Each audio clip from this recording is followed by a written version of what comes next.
Bienvenidos a Class for Crypt, tu aula virtual de criptografía aplicada. Clase número 9.4. Complejidad en LFSR, A5, RC4 y CHACH20.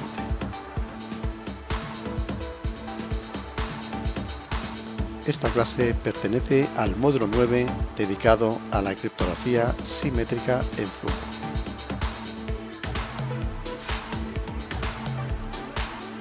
En las siguientes 4 diapositivas te muestro los 69 títulos de lecciones que ya han sido publicadas en este canal Class for Crypt, superando a fecha de hoy, 18 de junio de 2021, las 46.000 visualizaciones. Y comenzamos. Hola, ¿qué tal? ¿Cómo estamos? Encantado de saludarte y bienvenido a una nueva clase de Class for Crypt. Hoy la última clase del módulo 9 dedicado a la criptografía simétrica en flujo, con la lección 9.4 de título Complejidad en LFSR, A5, RC4 y CHACH20. Esta va a ser nuestra agenda del día. 1. Complejidad algorítmica de los registros de desplazamientos FSR. 2. Ataque de Berlekamp-Massey a una M-secuencia. 3. Uso de 2 o más registros para generar secuencias cifrantes. 4. Algoritmo A5. 5. Algoritmo RC4. Y 6. Algoritmo CHACH20. Bien, comencemos. Complejidad algorítmica de los FSR, los Feedback Shift Register, registros de desplazamiento. Se entiende por complejidad de un registro a la predictibilidad de la secuencia cifrante que genera y también de su sencillez matemática. Los registros no lineales, conocidos como NLFSR, tienen una complejidad mayor que los lineales, conocidos como LFSR, ya que los bits de la secuencia cifrante, si recordamos, dependían de operaciones donde te venían funciones lógicas, AND, NOR, NOT, etc., además de un XOR, y en cambio en los LFSR, en los lineales, había solamente un simple XOR. Por lo tanto, los no lineales, los NLFSR, tendrán una complejidad exponencial y los lineales, los LFSR, una complejidad lineal que ya llamaremos LC, de Linear Complexity. Así, los NLFSR serán más robustos, pero no será fácil determinar el periodo. En cambio, en los LFSR serán menos robustos en ese aspecto con respecto a la complejidad, pero el periodo siempre será constante y sabemos que utilizamos siempre un polinomio asociado primitivo, de forma tal que generamos una M-secuencia y esa M-secuencia siempre tendrá un periodo de 2 elevado a n-1, es decir, todos los estados posibles de ese registro, pero excepto el estado 00, un conjunto de ceros seguidos, ya sabíamos que estaba prohibido. Veamos entonces las características de las M-secuencias, que son las que se usaban o las que eran recomendables, como vimos en una clase anterior. Primero que nada, cumplen con los 3 postulados de Golomb, con Golomb 1, con Golomb 2 y con Golomb 3, pero al cumplir con Golomb 2, pues su debilidad resiste en que tiene una baja complejidad, es decir, pasa por todos sus estados posibles. Al pasar por todos sus estados posibles, de alguna forma entrega ciertas pistas al atacante, es decir, dice que puede ser más o menos predecible lo que hace, aunque evidentemente no pasa en una forma ordenada por todos los estados posibles, pero sí pasará por estado 0, 0, 0, 0, 1, 10, 11, 100, 101, 110, 111, hasta el conjunto de todos unos. Va a pasar por todos los estados y eso es entregar pues demasiadas pistas al atacante y por eso la complejidad es una complejidad lineal lógicamente baja. Se entiende entonces como complejidad lineal LC, ¿vale? Como la longitud del registro de desplazamiento más corto que es capaz de generar dicha secuencia cifrante. En este caso vamos a ver que pues, solamente con nada más que la capacidad, la cantidad de bits que tiene el registro multiplicado por 2, es decir, totalmente lineal, vamos a ser capaces de generar esa secuencia completa. Una cosa distinta, y eso sí que hay que recalcar, es que seremos capaces de generar la secuencia exactamente igual a como se produjo en el extremo emisor. Eso no seremos capaces, excepto que conozcamos la semilla. Pero sí seremos capaces de generar exactamente la misma secuencia, que va a estar desfasada con respecto al original, porque no tendremos la suerte de conocer la semilla. Si por algún motivo, ¿vale?, la semilla la adivinamos, evidentemente ya tenemos la secuencia completa. ¿De acuerdo? Bien, pues entonces vamos a ver que existe un ataque conocido como de Berlekamp-Massey, en donde seremos capaces de reconstruir toda la secuencia, como digo, de 2 elevado a n-1, 2 elevado a n-1 bits. Por ejemplo, de un registro de 10 celdas, solamente conociendo 10 por 2, 20 bits, yo seré capaz de reconstruir un periodo de 2 elevado a 10-1, un periodo, por ejemplo, de 1023 bits, a partir, como veis, solamente de 2 n bits consecutivos. Como digo, reconstruimos la secuencia. No quiere decir exactamente que reconstruimos la secuencia en fase, exactamente igual a como se hizo en el extremo emisor, porque de momento desconocemos la semilla. Por ejemplo, entonces si os fijáis, ¿qué significa esto? Solamente con 80 bits consecutivos, 40 más 40, yo sería capaz de romper, entre comillas, el registro que genera la secuencia cifrante de 2 elevado a 40 menos 1. Y eso, como veis, es un número de 1 billón de bits, solamente con 80 bits correlativos. Lo que sucede es que, como digo, solamente seremos capaces de encontrar esa secuencia, y más que la secuencia, lo que encontraremos será cuál es el registro asociado, cuál es el polinomio primitivo asociado, ¿vale?, que me genera esa M secuencia. Si luego, ¿vale?, con cualquier semilla genero una secuencia, la secuencia va a ser exactamente igual, la misma a la que se usó en la cifra, pero la secuencia estará en fase solamente, y evidentemente me interesa que esté en fase y sea exactamente la misma, solamente estará en fase si yo parto con la misma semilla, ¿de acuerdo? Con lo cual el ataque, como digo, este de Berlekamp-Massey rompe de alguna forma el sistema, pero no rompe la cifra. Para solucionar este problema, entonces vamos a aumentar esa complejidad lineal, para que no sea solamente n, sino que sea n, n más n, n1 más n2, si hay 2 registros, o n1 multiplicado por n2, si hay 2 registros, etcétera, uniendo 2 o más registros LFSR en un solo generador. Es decir, no usaremos, ¿vale?, un único LFSR para generar una secuencia cifrante. Aquí tenemos un pequeño ejemplo con números muy pequeñitos de lo que sería el ataque de Berlekamp-Massey a M secuencias. Tenemos, como veis, un registro de 4 celdas, donde tenemos la semilla S1, S2, S3, S4, que también desconocemos, y de lo cual solamente conocemos que la última celda, la celda número 4, está conectada, con lo cual la conexión de la celda 4 a ese sistema de retroalimentación, que es un XOR, evidentemente sabemos que supone un 1. Esa siempre tiene que estar conectada.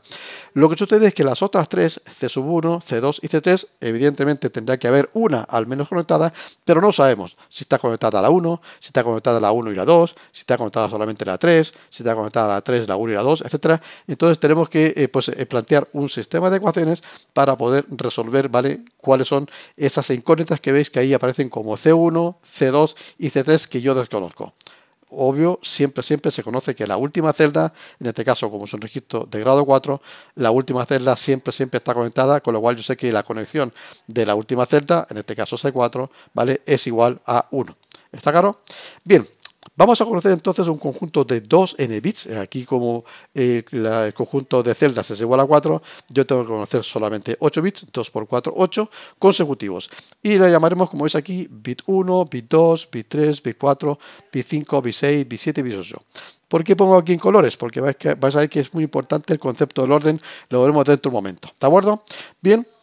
Yo sé que he capturado 8 bits, con lo cual estoy intentando romper una M secuencia generada con un polinomio que aún desconozco y que tiene 4 celdas, ¿de acuerdo? Por eso tengo 2 por 4, 8 bits.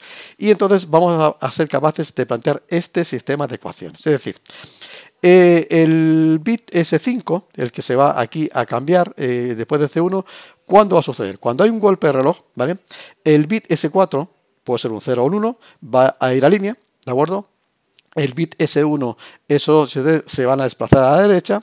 Será una operación con respecto a los valores que había antes en S1, S2, S3, S4 y con un XOR, dependiendo de que esté conectado o no esté conectado, y ese valor que salga del resultado de ese XOR se va a introducir como S1. Con lo cual, una vez que doy el primer golpe de reloj y el bit S4 sale a línea, por así decirlo, ¿de acuerdo? Entonces aquí en la posición de S1 estaría S5, ¿vale? Y luego, pues evidentemente, en la posición de S2 estaría S1, en la posición de S3 estaría S2, en la posición de S4 estaría S3 y S4 evidentemente se ha perdido. ¿Está claro? Bien, pues entonces, ¿cuál sería entonces la operación que yo tengo que hacer para encontrar ese bit S5, que será el bit de reemplazo una vez que se desplaza el registro hacia la derecha? S5 evidentemente será En la conexión C sub 1, un 1 o un 0, 1 se está conectado, 0 se está conectado con el bit que había en S1, XOR la conexión de C2, 1 se está conectado, 0 se está desconectado con el bit que había en S2, XOR C3, S3, ¿vale? XOR C4, S4. Eso es bastante obvio, ¿verdad? Bien, al segundo golpe de reloj, ¿qué va a suceder? Evidentemente, ahora el S3 que estaba aquí se va a ir a línea. Ya tengo dos bits afuera, el S4, el S3. Y, lógicamente, las conexiones para encontrar el S6, porque se va a desplazar todo el registro a la derecha y aquí se va a quedar vacío. Lo que se quede vacío ahora, evidentemente, va a ser S6. Y ese va a ser, lógicamente, también C1, C2, C3, C4, pero con los bits que había en ese momento. Los bits que había en ese momento, aquí estaba S5, aquí estaba S1, aquí estaba 2 y aquí estaba S3. Con lo cual, como veis, es C1 multiplicado por S5, XOR C2 multiplicado por S1, XOR C3 multiplicado por S2, XOR C3 multiplicado por S3. ¿De acuerdo? Y sucede exactamente igual con S7, ¿vale? Se desplaza ahora, pues el S3 también sale a línea, solamente me quedo nada más con S1 y S2, ¿vale? Pero el registro tenía aquí un 5 y aquí un S6. Hago entonces la operación para encontrar S7 y lo mismo hago con S8. ¿De acuerdo? Bien, ¿qué es lo que he hecho aquí? Aquí entonces he visto cómo se desplaza todo este registro, es decir, cómo estos 4 bits, ¿de acuerdo? Van a ir saliendo, de forma tal entonces que yo sé, ¿vale? Cuál es el bit de reemplazo S5, 6, 7 y 8 que va a aparecer aquí en algún momento. En algún momento, aquí hay S1, 2, 3 y 4, y en algún momento, pues aquí estará el S5, aquí el 6, aquí el 7 y aquí el 8, ¿vale? Y esos bits son los que yo conozco. Lo que sucede es que hay que tener cuidado. Los valores que yo he encontrado, ¿de acuerdo? Los valores que yo he encontrado, pues entonces debo tener en cuenta que siempre los bits que se van a transmitir son la semilla al revés. Es decir, si aquí en esta secuencia, ¿de acuerdo?, que parte con S4, S3, eso, el primer bit que sale es S4, el segundo bit es S3, el tercer bit es S2, el cuarto bit es S1, el quinto bit es S5. Con lo cual, los bits que yo he encontrado, B1, B2, B3, B4, B5, ¿de acuerdo? Pues si yo conozco estos bits, lógicamente voy a ser capaz de encontrar, ¿vale?, resolver este sistema de ecuaciones. Hay 4 incógnitas, C1, C2, C3, C4 y pues 4 ecuaciones, con lo cual puedo hacer una matriz sin ningún problema. Pero fijaros que los bits S1, S2, S3, S4 siempre se transmiten al revés. Con lo cual, estos bits que yo he encontrado como B1, B2, B3 y B4, ¿vale?, son... El B1 corresponde a S4, el B2 corresponde a S3, el B3 corresponde a S2, el B4 corresponde a S1. Y ahora sí, el B5 corresponde a S5, el B6 corresponde a S6, el B7 a S7 y el B8 a S8. Eso es muy importante saber cómo se hace esa operación, porque siempre se transmite primero la semilla al revés. ¿Por qué motivo? Sencillamente porque yo escribo la semilla de izquierda a derecha, S1, S2, S3, S4, y los bits van saliendo por la derecha como S4, S3, S2, S1, S5, 6, 7, 8, hasta la última de todas. ¿De acuerdo? Bien, pues una vez que yo tengo esto presente, mucho cuidado con el orden, pues entonces no me queda nada más que reemplazar. El B1, B2, B3, B4 serán un conjunto de bits 0, 1, 0, 0, 1, 1, 0, 1, por ejemplo. Lo reemplazo aquí y ya tendría un sistema de ecuaciones. Lo interesante aquí, si os fijáis, es que no hace falta, y lo veremos dentro de un momento con un pequeño ejemplo, no hace falta pues plantear un sistema de ecuaciones y luego resolver por matrices. ¿Por qué? Porque es mentira que tenga n incógnitas. Efectivamente tengo n-1 incógnitas. ¿Por qué? Porque siempre la última celda está conectada. Aquí, por ejemplo, las únicas incógnitas de esta ecuación que estamos viendo aquí a la derecha, sistema de ecuaciones, son C1, C2 y C3. Porque C4 ya sé que obligatoriamente vale 1. Si tuviese un sistema de 20 celdas, la celda número 20, C sub 20 sería igual a 1. Las 19 otras serían, lógicamente, incógnitas. Con lo cual, como trabajamos con valores binarios, es bastante fácil poder resolver este sistema de ecuaciones sencillamente nada más que con deducciones lógicas, como veremos a continuación. Hagamos entonces un ataque de Bell-Massey donde la cadena conocida se supone que es una cadena de 8 bits, como veis es el 1, 1, 0, 0, 1, 0, 0, 0. Tenemos esos 8 bits, con lo cual se supone que estamos atacando una M secuencia de grado 4, ¿vale? Porque tenemos 2 por 4, 8 bits consecutivos correlativos. Si fijáis, aquí lo estamos apuntando, bit 1 es igual a 1, bit 2 es igual a 1, bit 3 es igual a 0, bit 4 es igual a 0, pero luego, ¿vale?, vamos a indicar, ¿de acuerdo?, que lo que se va a ir transmitiendo es S4, S3, S1, con lo cual este mismo orden que aquí aparece como B1, B2, entonces será S4, S3, S2, S1, S5, 6, 7 y 8. ¿Está claro? Fijaros entonces que S4 vale 1, S3 vale 1, S2 vale 0 y S1 vale 0, es decir, la semilla al revés. Una vez que yo tengo esto, entonces ahora sí que planteo el sistema de ecuaciones. Entonces digo, la ecuación anterior, como veis, pues era S5 igual a C1 por SS1, más C2 por SS2, más C3 por SS3, más C4 por C4. Cuando digo más, evidentemente es un XOR. Y entonces, si os fijáis, yo puedo aquí automáticamente hacer unas ecuaciones. Luego las tomaremos en cuenta. Digo que este 5 vale 1, porque aquí, como veis, este 5 es este de aquí. Este 1 que está aquí marcado es este 5, vale 1. Ese 1 he dicho que valía 0. Con lo cual aquí vale pues 0. S2, ¿de acuerdo? También he dicho que valía 0. Aquí vale 0. S3 he dicho que valía 1. Aquí vale 1. ¿Vale? Y S4 he dicho que valía 1. 4. Con lo cual tengo esta ecuación, ¿vale? Que como veis aquí, los que están en 0, evidentemente las quito. Tengo solamente que 1 es igual a C3 multiplicado por 1, es decir, C3, XOR C4. Con lo cual, pues en función de lo que valga uno o valga otro, vamos a tomar unas decisiones más adelante. Las siguientes ecuaciones, ¿vale? Pues la S6 es igual que la que está en la diapositiva anterior y sencillamente voy reemplazando. S6 valía 0, aquí está, S6 vale 0, ¿de acuerdo? S5, pues el valor que valía 1, ¿vale? S1 y S2 valían 0, ¿de acuerdo? Y S3 valía 1. Y tengo aquí la segunda ecuación. A continuación hago con S7 exactamente lo mismo, donde ahora aquí aparece S6. S6, como veis aquí, el número 6 es igual a un 0. Con lo cual aquí está S6 que es un 0, S5 que es un 1, S1 que es un 0 y S2 que es un 0. Y por último, ya para S8 tendría C1 por S7, S7 también valdría, ¿de acuerdo? Pues un 0, ¿vale? Y S8 también valdría un 0. Con lo cual aquí tengo el valor de S8, aquí tengo el valor de S7, aquí tengo el valor de S6, aquí tengo el 1 de S5 y aquí tengo el 0 de S1. Ya tengo, como veis, las ecuaciones totalmente hechas y algunas se ven rápidamente, algunas son bastante sencillas. Pero aquí tengo un 0, aquí tengo un 0 y aquí tengo un 0. Evidentemente, si C2 multiplicado por 1 es igual a 0, quiere decir que C2 vale 0. ¿Está claro? Bien, entonces voy a resolver este sistema de ecuaciones sabiendo de que el número C sub 4, la conexión 4, siempre es igual a 1, con lo cual se puede resolver por simple lógica, no hace falta llegar a las matrices. Ecuación 1. Dice si 1, este que está aquí, elimino este 0 y elimino esto aquí. Si 1 es igual a C3, multiplicado por 1, C3, ¿de acuerdo? XOR, ¿vale? Pues C4 multiplicado por 1 y C4 vale 1, ¿vale? Entonces, ¿qué sucede con C3? Evidentemente, C3 tiene que valer 0. Porque si vale C1 sería 1, XOR 1 me daría 0. Y este valor me está valiendo 1. ¿De acuerdo? Entonces, si yo cumplir con el 1, lógicamente C3 tiene que valer 0. Para que me sea 0, ¿vale? Multiplica 1, 0, XOR 1, me dé un valor 1 que pone aquí. ¿Está claro? Muy sencillo. La ecuación 2, ¿vale? Si aquí es un 0, ¿de acuerdo? Y entonces me marca solamente, como veis aquí, el C1 multiplicado por 1, C2 aquí está en 0, C3 aquí está en 0 y C4 multiplicado por 1. Otra vez tengo exactamente lo mismo, ¿de acuerdo? Si digo que esto me vale 0, ¿de acuerdo? Entonces C1 XOR C4, ¿vale? Como C4 valía 1, lógicamente C1 tiene que valer 1, para que me dé 1 XOR 1. 1 XOR 1 me da 0. Si C1 valía de 0, me daría aquí un 0, y entonces me daría solamente un 1, y aquí estaría poniendo que ese valor que está marcando el ratón sería un 1 y no un 0. Como veis, entonces, obtenemos esa ecuación.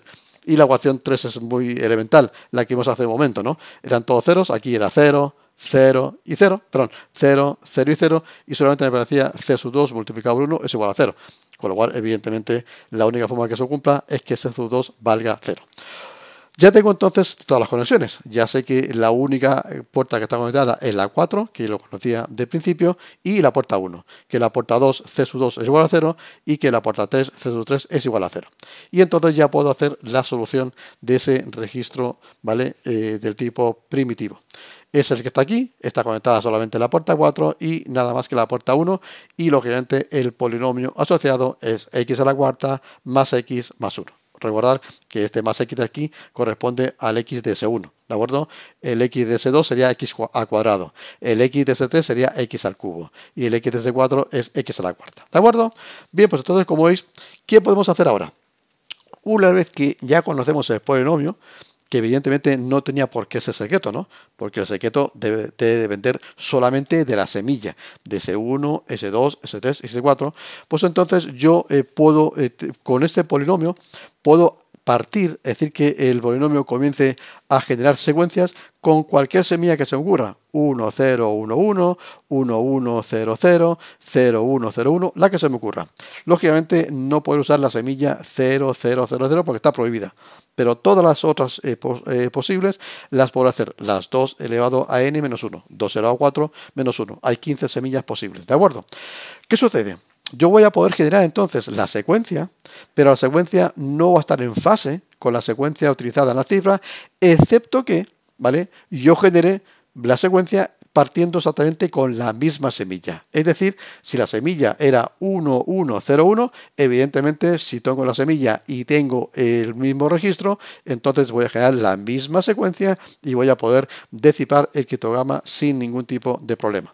Pero por el contrario, si yo no conozco la semilla, voy a partir, por ejemplo, con la semilla más pequeña, porque son todas equiprobables, evidentemente, parto con la semilla 0, 0, 0, 1, hago el registro, genero, en este caso, los 15 bits que tiene esta secuencia, hago un XOR con el criptograma y me saldría algo sin sentido. Luego usaría otra semilla, la 0, 0, 1, 0, y así voy haciendo todas las posibles. ¿Cuál es el problema que vemos aquí? Evidentemente, hemos roto una pequeña parte, hemos roto lo que era, ¿vale?, el polinomio asociado, pero no conozco la semilla. Si la semilla son 4 bits, o 5 bits, o 20 bits, lo podemos romper, evidentemente, por fuerza bruta muy, muy elemental.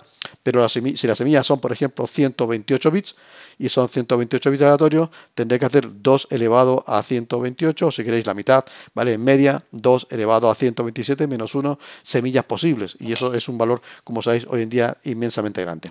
Con lo cual, tener presente esto, que lo que se rompe es el polinomio asociado, ¿vale? De alguna forma ponen en entredicho utilizar un polinomio único, en este caso pues del tipo de M-secuencia primitivo, pero en absoluto he roto la cifra. Solamente he roto pues el polinomio y me permite comenzar a generar una secuencia igual que la que he usado, pero que no va a estar en fase, excepto que usemos, como digo, exactamente la misma semilla.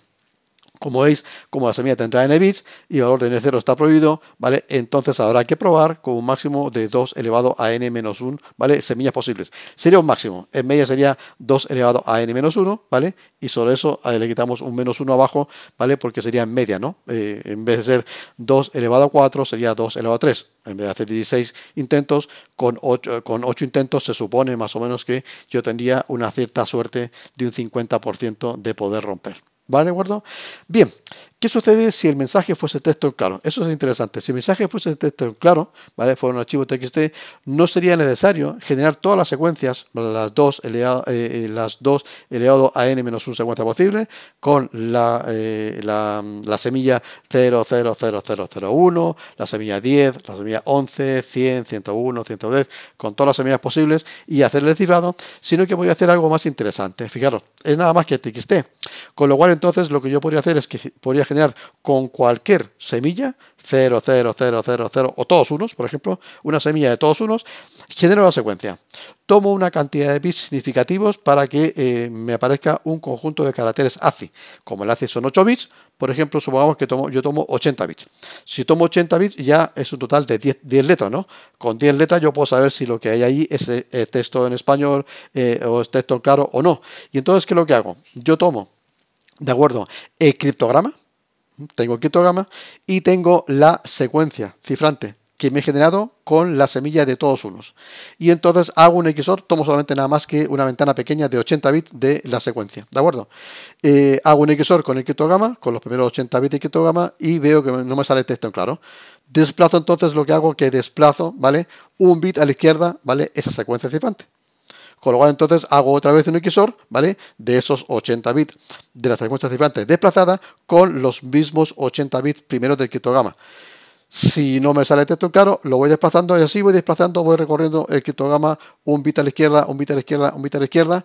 Lógicamente tendré que hacer, si son 128 bits, 2 elevado a 127 como media intentos, que también es un número inmensamente grande, pero ya no me hace falta tener que generar la secuencia. Solamente una vez que la genero, la voy desplazando y voy haciendo un XOR con el texto en claro. Llegará un momento, evidentemente, en que pues, me salga texto en claro.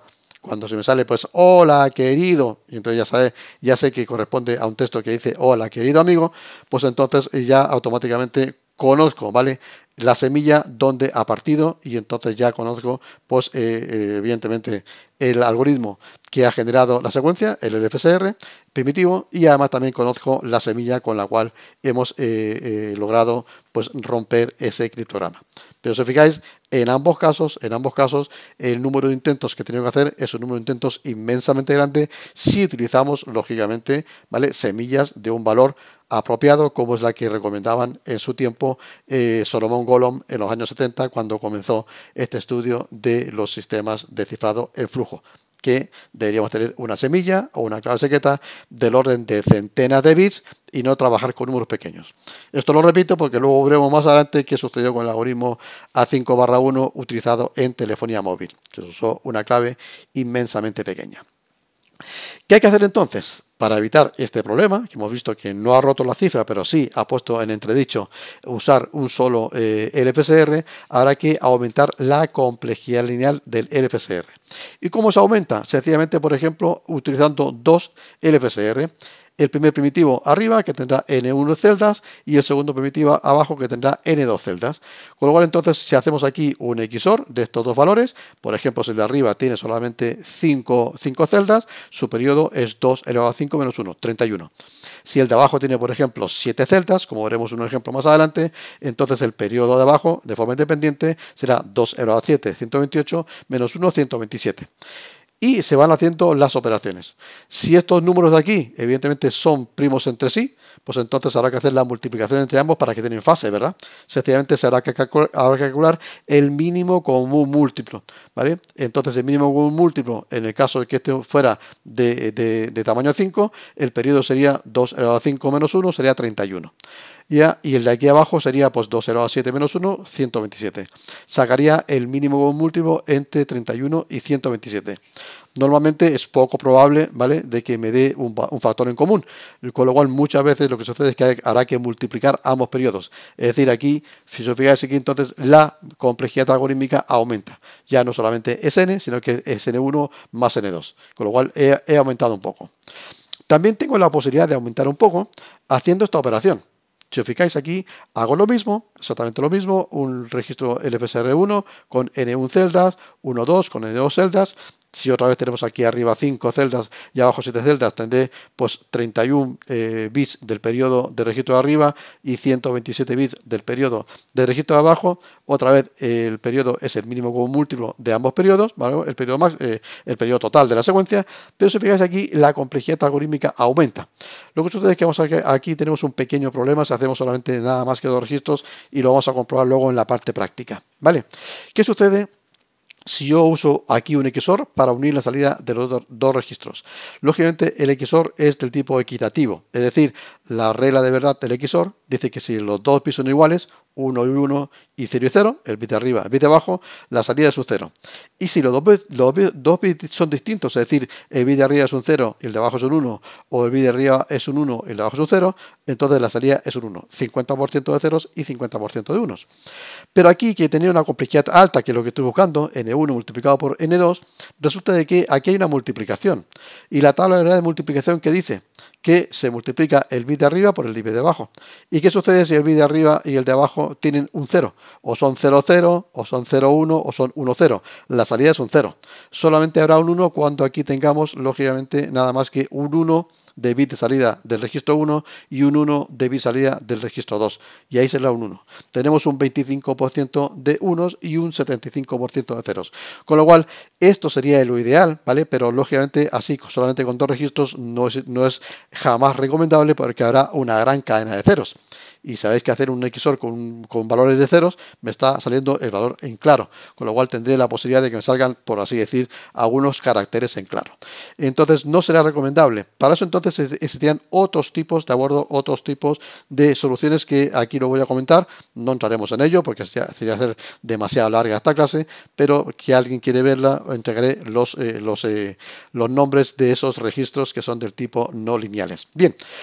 La pregunta ahora, ¿se cumplen ahora los postulados de Golomb G1, G2 y G3? Pues no. Yo lo que tenía problema y lo que sucedió con BLK es que se cumplía a rajatabla el G2 y el G2 es que pasaba por todos sus estados posibles excepto el de todos ceros. Y entonces eso era una pista demasiado grande para criptoanalistas. Entonces, si hacemos estas operaciones, y luego lo veremos más adelante en el ejercicio práctico con el software FlujoLab, si hacemos o bien multiplicación, ¿de acuerdo? O bien o XOR o bien multiplicación, pues entonces no se cumplen ni G2 ni G3 y en algunos casos, con suerte, cuando hacemos un XOR, se cumple G1, que haya mitad de ceros y mitad de unos con una diferencia máxima de 1. Pero si hacemos multiplicación, evidentemente que no se va a cumplir tampoco G1, porque habrá un 25% de ceros, ¿vale? Y un 75% un 25% de unos y un 75% de ceros. ¿De acuerdo? Lo veremos ahora dentro de un momentito cuando hagamos las prácticas correspondientes a estas operaciones de ataque de BLK y aumentar la complejidad lineal con pues, un conjunto de registros a través de una suma XOR o de una multiplicación. Existen muchos otros ejemplos de generadores con filtrado no lineal. Aquí tenéis algunos, GF, Betpipe, Goldman, Massey, Rueppel, en fin, pero no lo vamos a estudiar. Quien quiera pues, hacer esos estudios, pues tiene distinta documentación.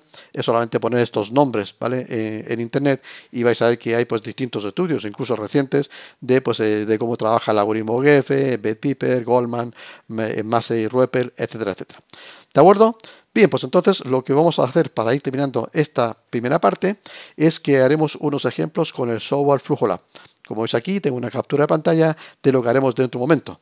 Lo que está a la izquierda en la captura de pantalla es que he generado una secuencia cifrante de 1023 bits con un polinomio primitivo que es x elevado a 10 más x elevado a 9 más x elevado a cuarta más x al cuadrado más 1, que es el que está aquí indicado. Con una semilla, como veis, de 5 unos y 5 ceros, y al final he generado una secuencia de 2 elevado a 10, 1024, menos 1, 1023 bits. Y con solamente 10 por 2, con 20 bits consecutivos, vamos a ser capaces de romper la secuencia, ¿vale? Rompemos evidentemente la secuencia de polinomio. Lo que no hemos roto, lógicamente, es la semilla. Para la semilla habría que hacer como mucho 1023 intentos. Lo lógico es que con unos 512, 500 y algo intentos de media yo podría pues, encontrar esta semilla, que lógicamente es totalmente aleatoria, y poder pues, encontrar la secuencia en fase. Y aquí tenemos a la derecha pues, los dos ejemplos, en donde tenemos polinomio 1, 520, polinomio 2, 740, es decir, x a la quinta más x al cuadrado más 1, y aquí x a la séptima más x a la cuarta más 1, cada uno con su semilla correspondiente, y como veis tenemos un periodo de 3937 bits en ambos casos, suma y multiplicación. Solamente que en la multiplicación, al cumplirse la tabla de verdad de la multiplicación, vemos que aquí en esta secuencia que estoy marcando con el ratón hará un 25% de ceros, de unos, perdón, y un 75% de ceros. Con lo cual, terminada esta primera parte, vamos a ir a la parte práctica y mostrar estos ejemplos con el software FlujoLab. Con el software FlujoLab, primero que nada, vamos a generar la secuencia cifrante. Pinchamos en generadores, luego le ponemos LFSR y en LFSR buscamos de tipo general, y en tipo general podemos poner aquí donde aparece polinomios lo que queramos o bien directamente lo buscamos. Vamos a buscar el polinomio que teníamos en la diapositiva, que era el polinomio x elevado a 10 más x elevado a 9 más x a la cuarta más x al cuadrado más 1. Lo podemos buscar aquí, como veis, tenemos aquí la indicación de los polinomios primitivos que me muestra el software, lógicamente, y vamos a buscar el x elevado a 10 más x elevado a 9 y que luego pues termine con x a la cuarta más x al cuadrado. Sencillamente buscamos aquí entre ellos y como veis pues aquí nos aparece en este punto, pinchamos y como veis aquí aparece ya 10,9,4,2,0, que significa el polinomio primitivo x elevado a 10 más x elevado a 9 más x a la cuarta más x cuadrado y más 1. Luego le pondremos la semilla, la que queramos, es decir, cualquier semilla posible de 10 dígitos, es decir, 10 bits, que no sea, lógicamente, la cadena de 10 ceros que está prohibida. Una vez que tenemos ya pues, puesto el polinomio y también la semilla, le damos a generar. Aquí tenemos la posibilidad de ver el informe, no lo haremos, vosotros si lo veis, ya lo vimos en una clase anterior, que se abría pues, el navegador que teníamos por defecto y entonces aparecía un archivo en donde nos decía cómo iba haciendo la secuencia. Le diremos que no genere un informe y como veis aquí ya me aparece lógicamente la secuencia, que es la que estoy ahora moviendo aquí de izquierda a derecha, la que se está moviendo, y lógicamente es una secuencia de 1023 bits, porque tenemos un primitivo de orden 10 y 2 elevado a 10 es 1024 y con el periodo máximo en una m secuencia es 2 elevado a n-1, tenemos 2 elevado a 10, 1024 menos 1, 1023. Bien, pues hagamos entonces el ataque de Berlekamp Massey. Tenemos aquí en operaciones y aquí como veis abajo todo aparece ataque Berlekamp Massey. Ponemos aquí a la derecha y entonces, ¿qué tenemos que hacer?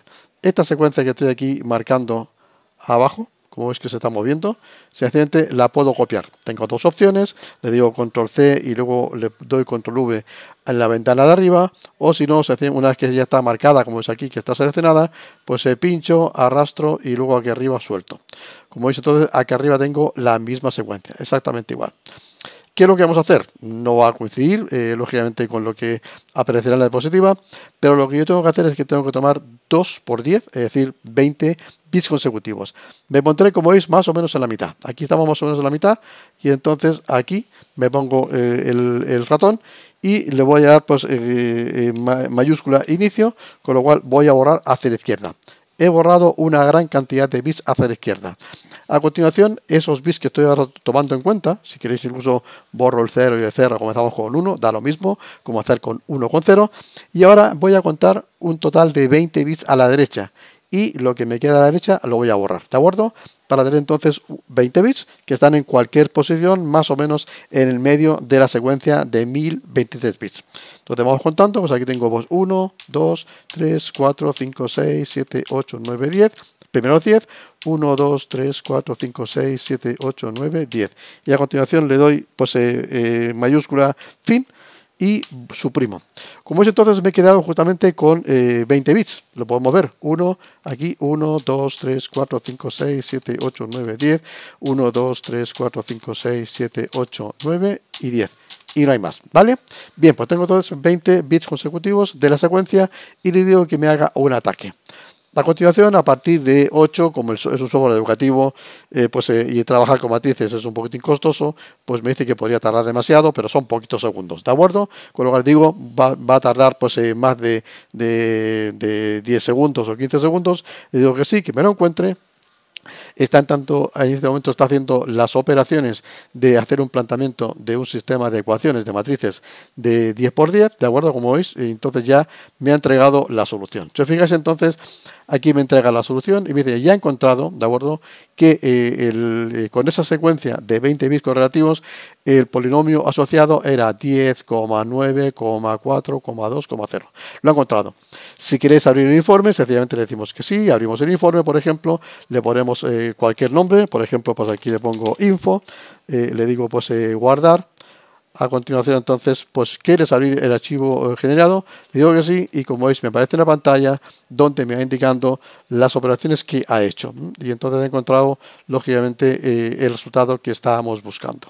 ¿De acuerdo? ¿Vale? Ha encontrado, pues eso, que está conectada a la celda 10, de la celda 9, ¿vale? La celda 2 y la celda 4. Como veis aquí, pone C2 está en 1, C4 está en 1, ¿de acuerdo? Luego C9 está en 1 y C10 está en 1. Es decir, que tenemos entonces un total, como veis, de pues, 10 celdas y las de las celdas están conectadas, lógicamente, la número 10, la número 4, la número 9 y la número 2. Eso solamente es hacer nada más que el ataque de Bell-le-Gamma, que lo que hemos visto en la clase, pues recupera pues el polinomio primitivo asociado a esa m secuencia. Lógicamente no hemos roto aún la cifra. Lo que sí es cierto es que una vez que tenemos el polinomio y podemos generar cualquier secuencia que queramos con todas las semillas posibles, desde 0, 0, 0, 0, 0, desde 1, 10, 11, 100, 101, 110, 111, hasta una secuencia de un total, ¿vale?, de 10 unos seguidos. La secuencia va a ser siempre la misma, solamente que va a estar desplazada hacia la derecha o hacia la izquierda en función de cuál sea la semilla con la cual he comenzado. Lo importante es que la secuencia es la misma, como ya hemos visto en clase. Bien, eso entonces es con respecto a la debilidad que tienen los sistemas del tipo LFSR al ser lineales y solamente nada más que una, y cumplir con los 3 postulados de Golomb. Al cumplir con el postulado de Golomb 2, lo que hace es que la secuencia es máxima posible, pasa por todos sus estados posibles y eso hace que la complejidad del sistema sea muy baja. ¿De acuerdo? Es decir, se puede de alguna forma hacer algunas predicciones con respecto al sistema. No se rompe el sistema, pero se pueden hacer algunas predicciones. ¿Qué haremos a continuación? Veremos entonces como generadores, tenemos otros generadores y que son los de operaciones no lineales, es decir, o bien suma o bien multiplicación. Si ponemos suma, hacemos otra vez lo mismo y podemos poner exactamente los mismos valores que aparecen en la diapositiva.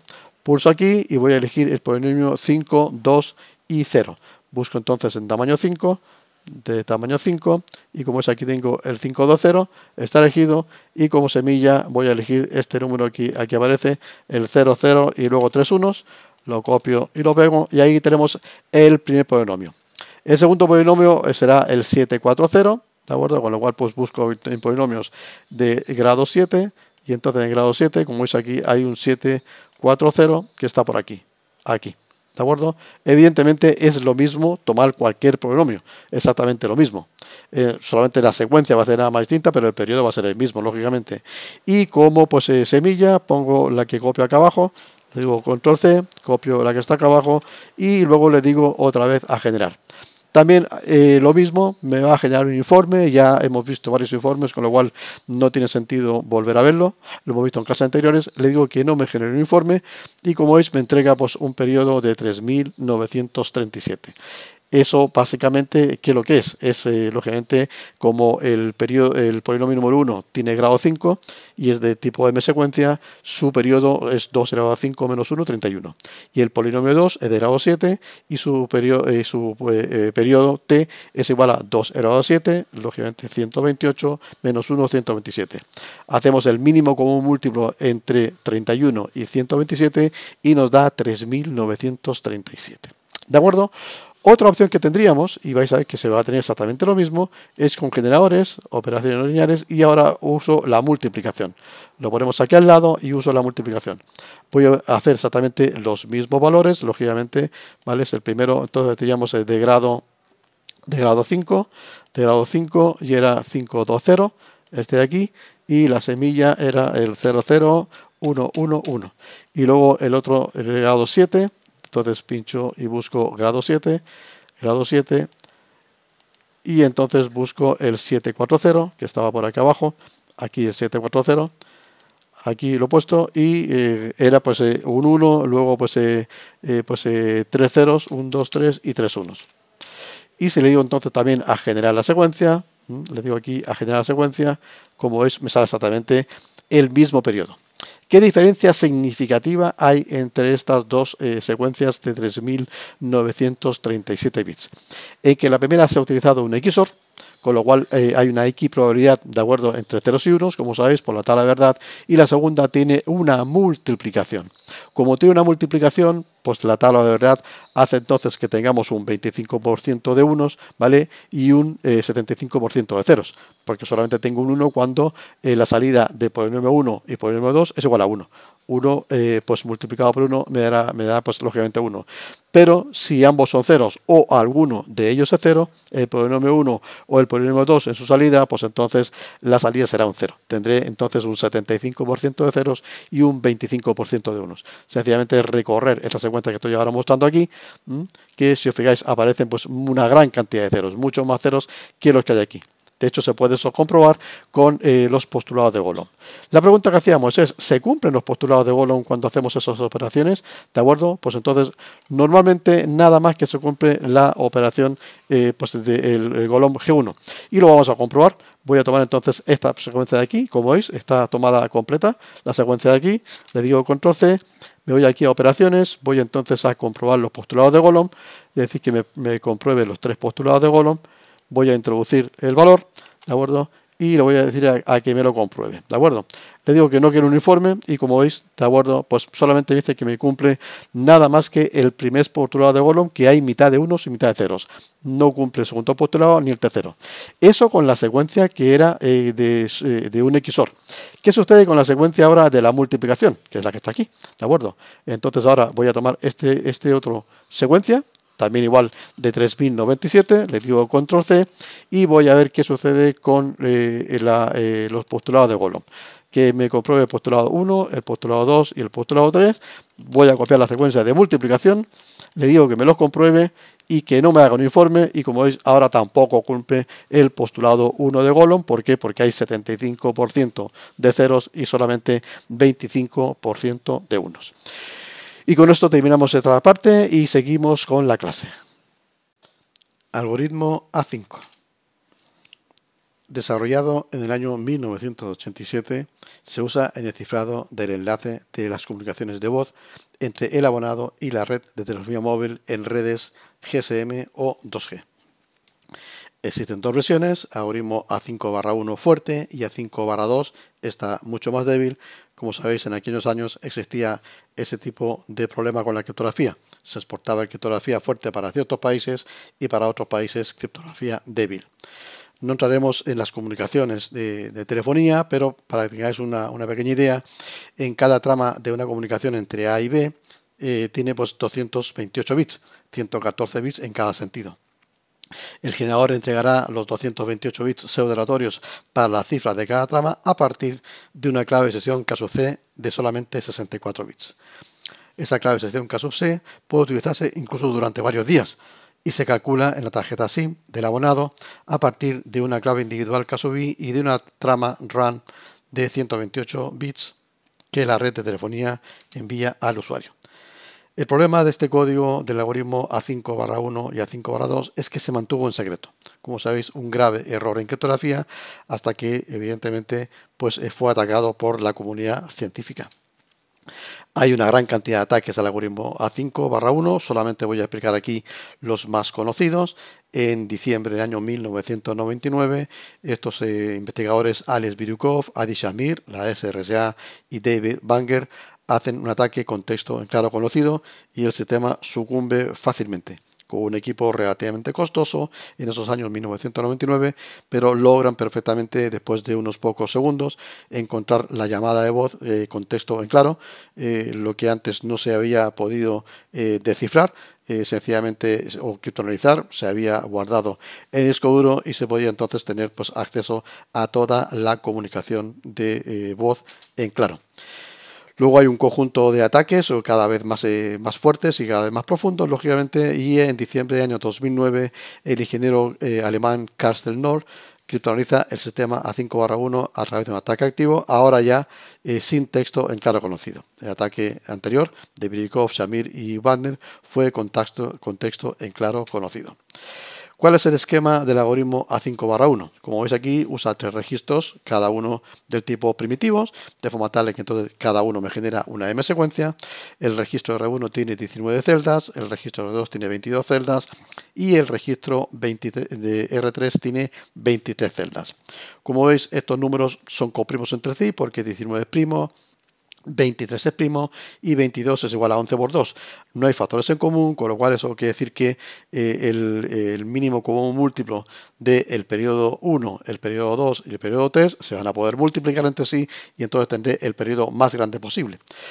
De acuerdo, pero si os fijáis aquí, si sumo la cantidad de bits 19 más 22 más 23, casualmente llegamos a una cantidad de bits tremendamente pequeña, 64 bits.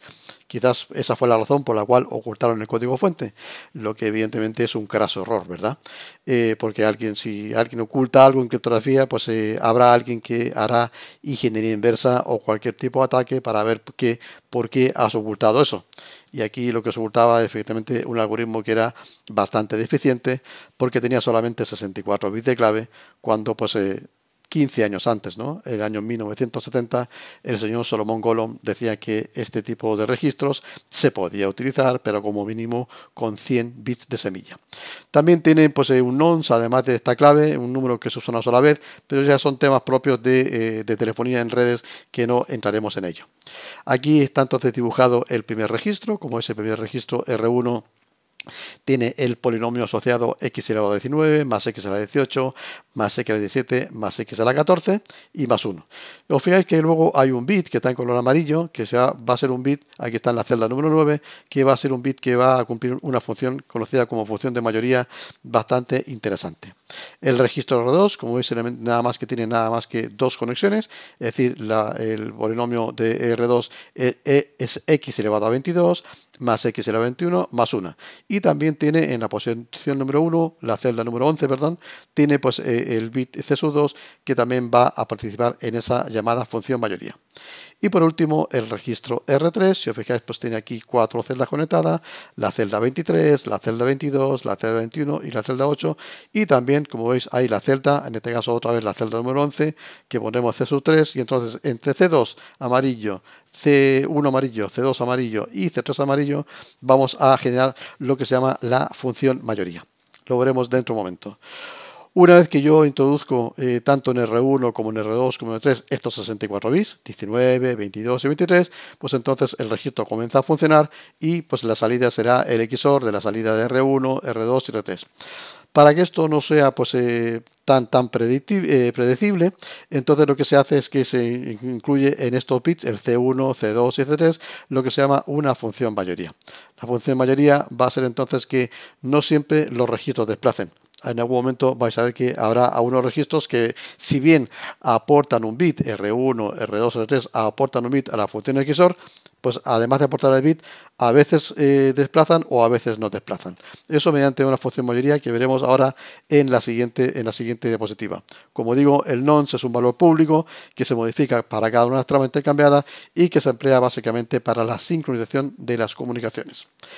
Veamos qué es lo que es la función mayoría y cuál es el periodo en A5/1. La función mayoría entre esos bits que están en amarillo en la diapositiva anterior, C1, C2 y C3, es sencillamente C1 por C2, XOR C1 por C3, XOR C2 por C3.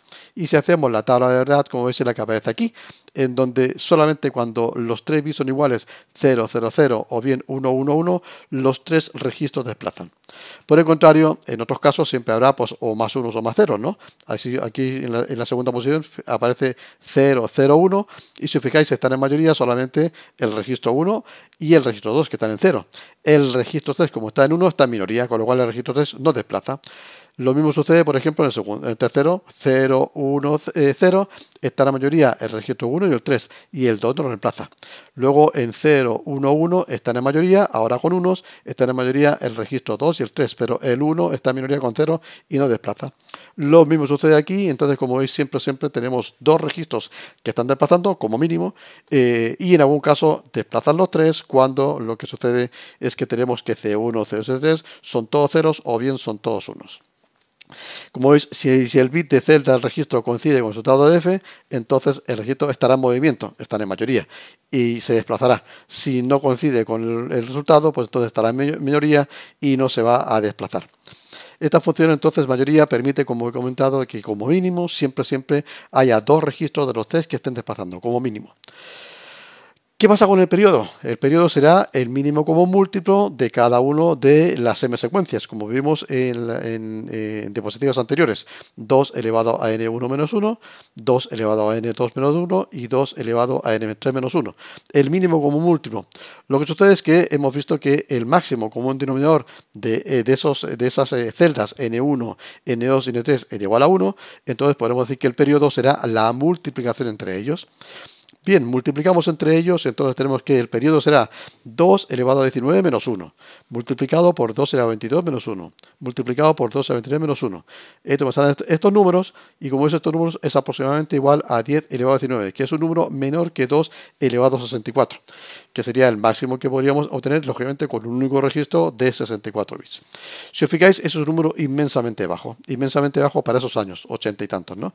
El número quizás adecuado para comienzos de los años 70, cuando el señor Solomon Golom comenzó a estudiar estos registros de desplazamiento, pero jamás para un algoritmo que se iba a utilizar en telefonía móvil GSM, y evidentemente esto creó un problema bastante grave a nivel mundial.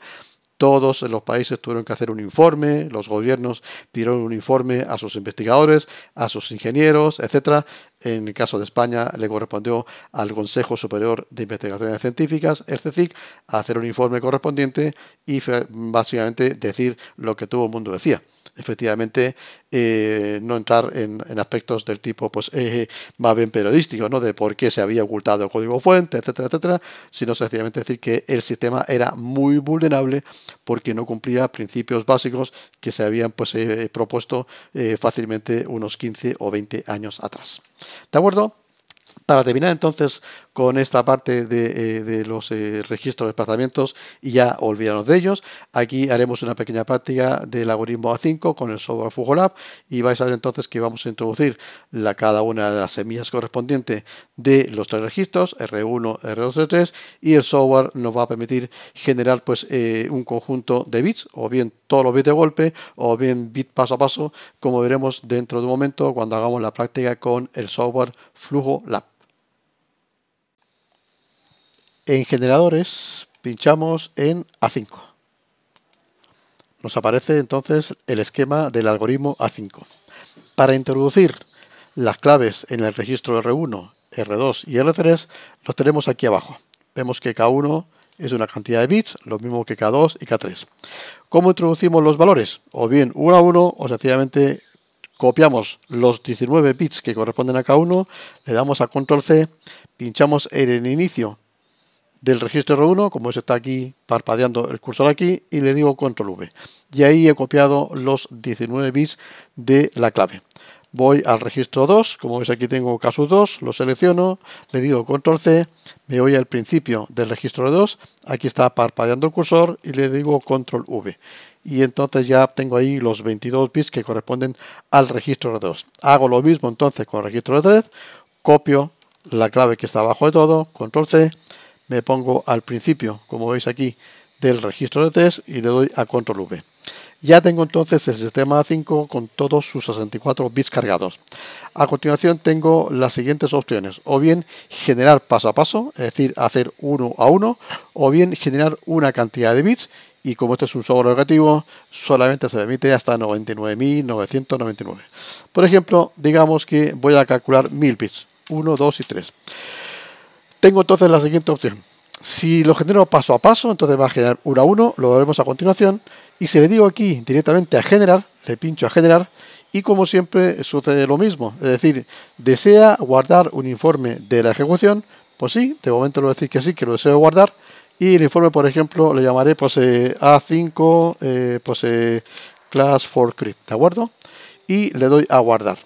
Bien, si os fijáis, aquí ya me ha generado, ¿de acuerdo?, todos los bits que están aquí, los 1000 bits, y yo voy a decir que me muestre el informe generado. Como siempre, me abre el navegador que tengo por defecto, y entonces me aparece, pues, como veis, el primer registro de arriba, el segundo, el de abajo, y en color rojo me aparece, ¿vale?, los bits de la famosa función mayoría. Si fijáis, al principio están los 3 en 1 en color rojo, con lo cual los 3 desplazan. Pero si fijáis luego, pues en la iteración 2, el registro 1, el primero, está con un 0. Y el registro, pues, 2 y el registro 3 están con un 1. Con lo cual, lógicamente, el que está en minoría es el registro 1 y el 1 no desplaza, pero sí desplazan el 2 y el 3. Y si os fijáis, pues aquí aparece una indicación de los primeros 100 bits, indicando cuál son el registro que no desplaza, y en algunos casos, como veis, desplazan los 3, o bien porque la función mayoría son 3 ceros, o bien son 3 unos. ¿De acuerdo? Bien, pues entonces, si os fijáis, ya ha generado esos 1000 bits. Si yo quiero ahora a continuación Fijaros que la secuencia termina, aquí abajo todo está, está el ratón, termina por 1, 0, 0, 1, 0, 0, 0, ¿de acuerdo? Pues entonces si yo le digo ahora paso a paso que quiero un bit más, si veis va apareciendo aquí un bit, ahora aparece, ¿vale? Terminado con 0, 1. Le doy otro paso y termina otra vez 1, 1 y así a medida que yo voy dando paso a paso, lógicamente se van generando los siguientes bits, ahora ya tengo 1010 bits y si veis a la derecha, a la izquierda, perdón, de la figura, vais a ver cuáles son los registros que desplazan o que no desplazan. ¿De acuerdo? En función de la mayoría que podéis ver marcados ahí en color rojo. Por ejemplo, en este momento pues está solamente el registro R1 y el registro R2 tienen un bit en color rojo 1, pero en cambio el registro R3 tiene un 0. ¿Qué va a suceder? Que el registro R, cuando le pincho otra vez a paso, el registro R1 y R2 va a desplazar hacia la derecha, es decir, el último bit se va a perder para entrar en la suma del XOR final, pero el registro R3 se queda parado. Le doy aquí al paso a paso y si os fijáis el registro R3 no se ha movido y así lo podéis ir haciendo vosotros, como digo, paso a paso, generando un conjunto de bits. Una vez que terminamos y tenemos ya todos estos bits, lo que tenemos que hacer lógicamente es una operación, ¿vale?, de cifrado o descifrado, pero eso ya lo hicimos en una clase anterior. Recordando, eso sí, que para poder aquí, con este software que es el objetivo, cifrar y cifrar, debería yo seleccionar toda la secuencia y con toda la secuencia hacer un XOR, ¿vale?, del criptograma si quiero descifrar o un XOR con el texto claro si quiero cifrar, ¿de acuerdo?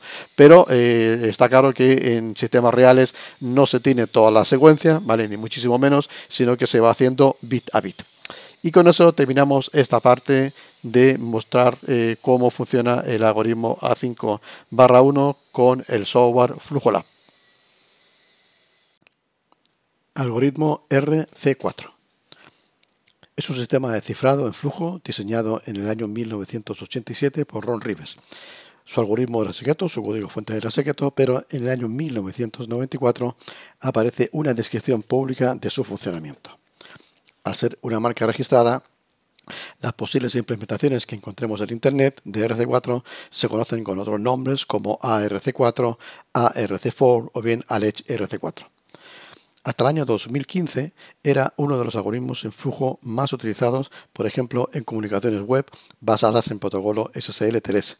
Es decir, podríamos decir que del año 95 prácticamente hasta el año 2015, ese par de décadas, cualquier comunicación que se hacía en Internet con SSL y últimamente con TLS, pues casi siempre en el 90% de las veces aparecía como algoritmo de cifra el algoritmo RC4.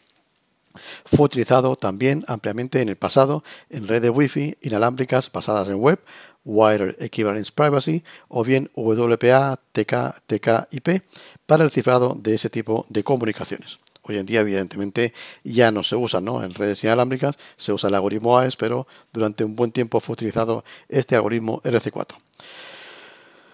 El uso extendido que tuvo este algoritmo RC4 en el pasado se debía a dos cosas muy simples. Por un lado, su simplicidad. Es un algoritmo tremendamente sencillo, muy simple y además su alta velocidad. Era el algoritmo de lejos más rápido de lo que existía.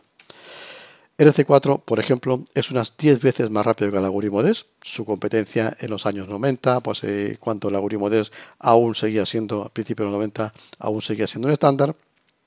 Era el estándar de cifra simétrica, como sabéis, hasta el año 1997 y también entre unas 3 y 4 veces más rápido que el algoritmo AES, el nuevo estándar actual desde el año 2001.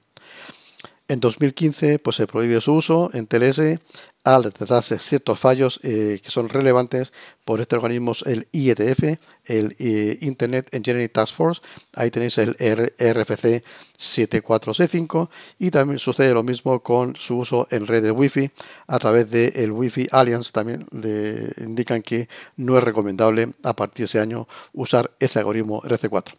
Y luego llama la atención, que cuando ya lo veremos más adelante, que cuando pues ves cuál es el protocolo, la suite de algoritmos que cualquier navegador, Firefox, Internet Explorer, pues Chrome o bien ahora Edge propone a un servidor seguro, y lo mismo evidentemente hace el servidor, pues hace, como digo, 7 años atrás aparecía RC4 en las primeras posiciones. Hoy en día no aparece ni en las últimas posiciones, en las posiciones 15 o 20, como veremos más adelante al terminar la clase de hoy. ¿Cuáles son las características de este algoritmo RC4? Que lógicamente viene de Rivers Code o Ron's Code, ¿no? Porque es de Ron Rivers. Utiliza una clave de entre 1 y 256 bits, es decir, de 8 hasta 2048 bits. Hay un registro o un vector de estado que son 256 bytes. Vamos a ver que es un registro donde tengo 256 bytes desde el byte 0 hasta el byte 255. Así de simple. En todo momento, ese vector de estado conocido como S contiene una permutación de todos los posibles valores de los bytes. Es decir, desde el byte 0000, un conjunto de 8 ceros, hasta el byte 111, un conjunto de 8 unos. Es decir, entre el número 0 y el número 255, que como veremos más adelante va a ir cambiando de una forma dinámica. La implementación de este algoritmo se basa en dos algoritmos internos que son los siguientes. El primer algoritmo es el KSA, el Key Scheduling Algorithm, que convierte una semilla o clave inicial en una permutación inicial de ese vector S. A continuación viene un algoritmo que se llama PRGA, que es Pseudo Random Generation Algorithm, que es justamente el que va generando cada uno de los bytes que van a ser necesarios para cifrar con una función del tipo XOR con los bytes del texto en claro. Lógicamente, lo que vamos a generar será una secuencia pseudo-aleatoria. El cifrado se hace byte a byte, a diferencia del algoritmo A5 que se hacía bit a bit. Aquí se hace byte a byte. Y entonces se hace, lógicamente, con la secuencia cifrante que acabo de encontrar, con este algoritmo RC4 y con el texto en claro. Con lo cual, como veis, la ecuación por ahí aparece, pues el criptograma C es el XOR de cada byte del mensaje, XOR con cada byte de esa secuencia cifrante llamada K sub S.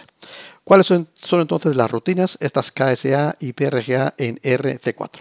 Como veis, aquí tenemos un registro que tenemos desde la celda 0, donde hay 8 ceros, hasta la celda 255, donde hay 8 unos, con lo cual es un registro de 256 bytes. Bien, pues entonces habrán pues un conjunto de posiciones que vamos a ir recorriéndola mediante unos punteros que nos van a indicar cuál va a ser el byte que yo voy sacando de ese registro para hacer un XOR con el byte correspondiente de texto en claro, que es el, como veis, que está aquí en color amarillo con la clave K. Entonces, inicialmente, el KSA, el Key Scheduling Algorithm, lo que hace es que comienza a inicializar ese array inicial. Es decir, ese array que tiene el primer byte un 0, el segundo byte un 1, el tercer byte un 2, lógicamente en decimal, y el último byte 255, mediante una clave que yo voy a añadir, va a ir cambiando de forma tal que entonces una vez que yo introduzca la clave, este vector que tenemos aquí, este array de 256 bytes, ya no va a estar en orden. No va a ser el byte 0, luego el 1, luego el 2 y terminado en los 155, con lo cual puede ser cualquier tipo de orden en función de mi clave. Pues puede comenzar con el byte 40, luego el 87, luego el 18, luego el 175, luego el 0, luego el 19, luego el 251, y luego el 180, en fin, totalmente cambiados, lógicamente ninguno repetido. Lo único que se hace es que con una clave se va cambiando todos los bytes de lugar y lógicamente pues el estado inicial de este registro va a depender de cada clave. Una vez que ya tengo, por así decirlo, desordenado o bien ordenado según mi clave este registro, pasamos al segundo algoritmo interno, que es el PRGA, el Pseudo Random Generation Algorithm.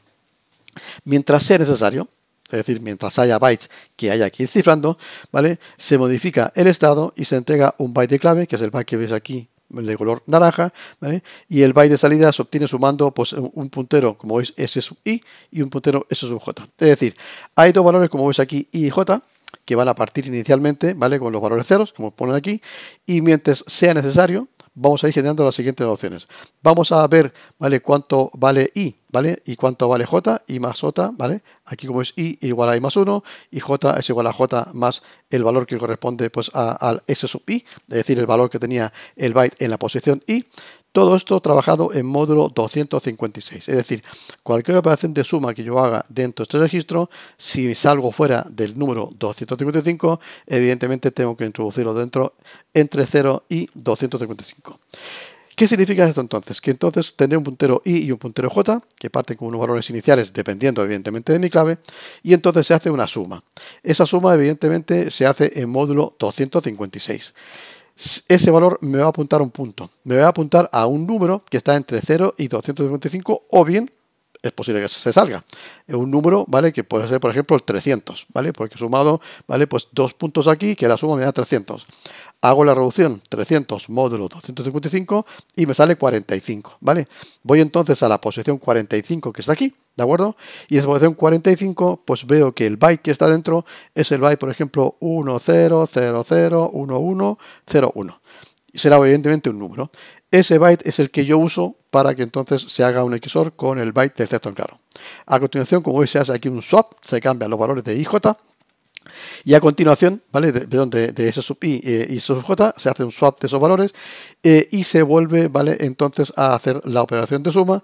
Entonces en ese caso voy a apuntar a otro valor distinto. Ese otro valor distinto también se hace una revolución módulo 256. Me va a apuntar a otro punto o a otra celda dentro de este registro y esa otra celda o ese otro byte va a ser el que va a servirme para cifrar XOR con el segundo byte del texto en claro y así sucesivamente mientras sea necesario. Como veis, es bastante sencillo, muy fácil de poder verlo y aquí sí que os recomiendo que vayáis a la píldora formativa TOT número 35 que lleva por título cómo funciona el algoritmo RC4, luego lo entrego en la bibliografía y ahí se explica paso a paso cómo se va haciendo cada uno de esas operaciones, cómo se hace el KSA, introduciendo una clave, se introduce una clave, si la clave es más corta que los 256 bits, por ejemplo, mi clave es una clave muy elemental, ¿vale? No sería nada recomendable, pero podría ser una clave nazi, dice pues me llamo Paquito, por ejemplo, y entonces voy introduciendo ese texto, me llamo Paquito, hasta que termine de rellenar los 256 bytes, ¿de acuerdo?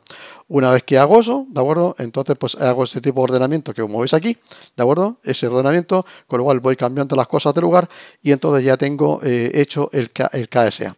Ya a continuación, con ese par de punteros y J voy, como digo, apuntando un punto, reduciendo módulo 256 y eso me va a apuntar a otro punto dentro de este registro cuyo valor a la celda que apunta será lógicamente un byte que me sirve para hacer un XOR con el texto en claro.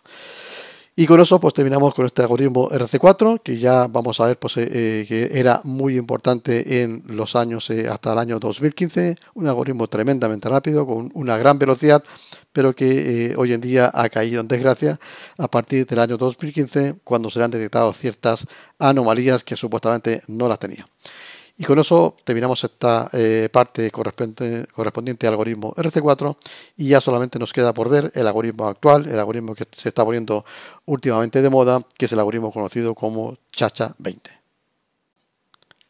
Algoritmos Salsa 20 y Chacha 20. Salsa 20 fue diseñado por Daniel Bernstein en 2005 y remitido a eStream, Eclipse Stream Cipher Project, un proyecto europeo entre años 2004 y 2008 que buscaban pues, algoritmos del tipo flujo que pudiesen ser estándares.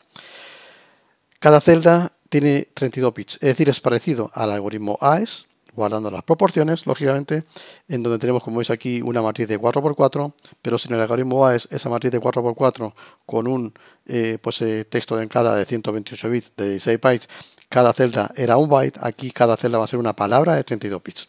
Con lo cual aquí tengo, como veis, tengo un total de 16 celdas de 32 bits, entonces al final lo que tenemos aquí va a ser un bloque de entrada de 512 bits, como veremos a continuación.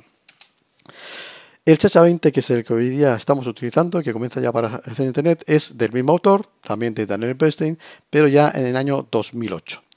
Es de gran actualidad porque ya podríamos decir que es la competencia directa al actual estándar AES.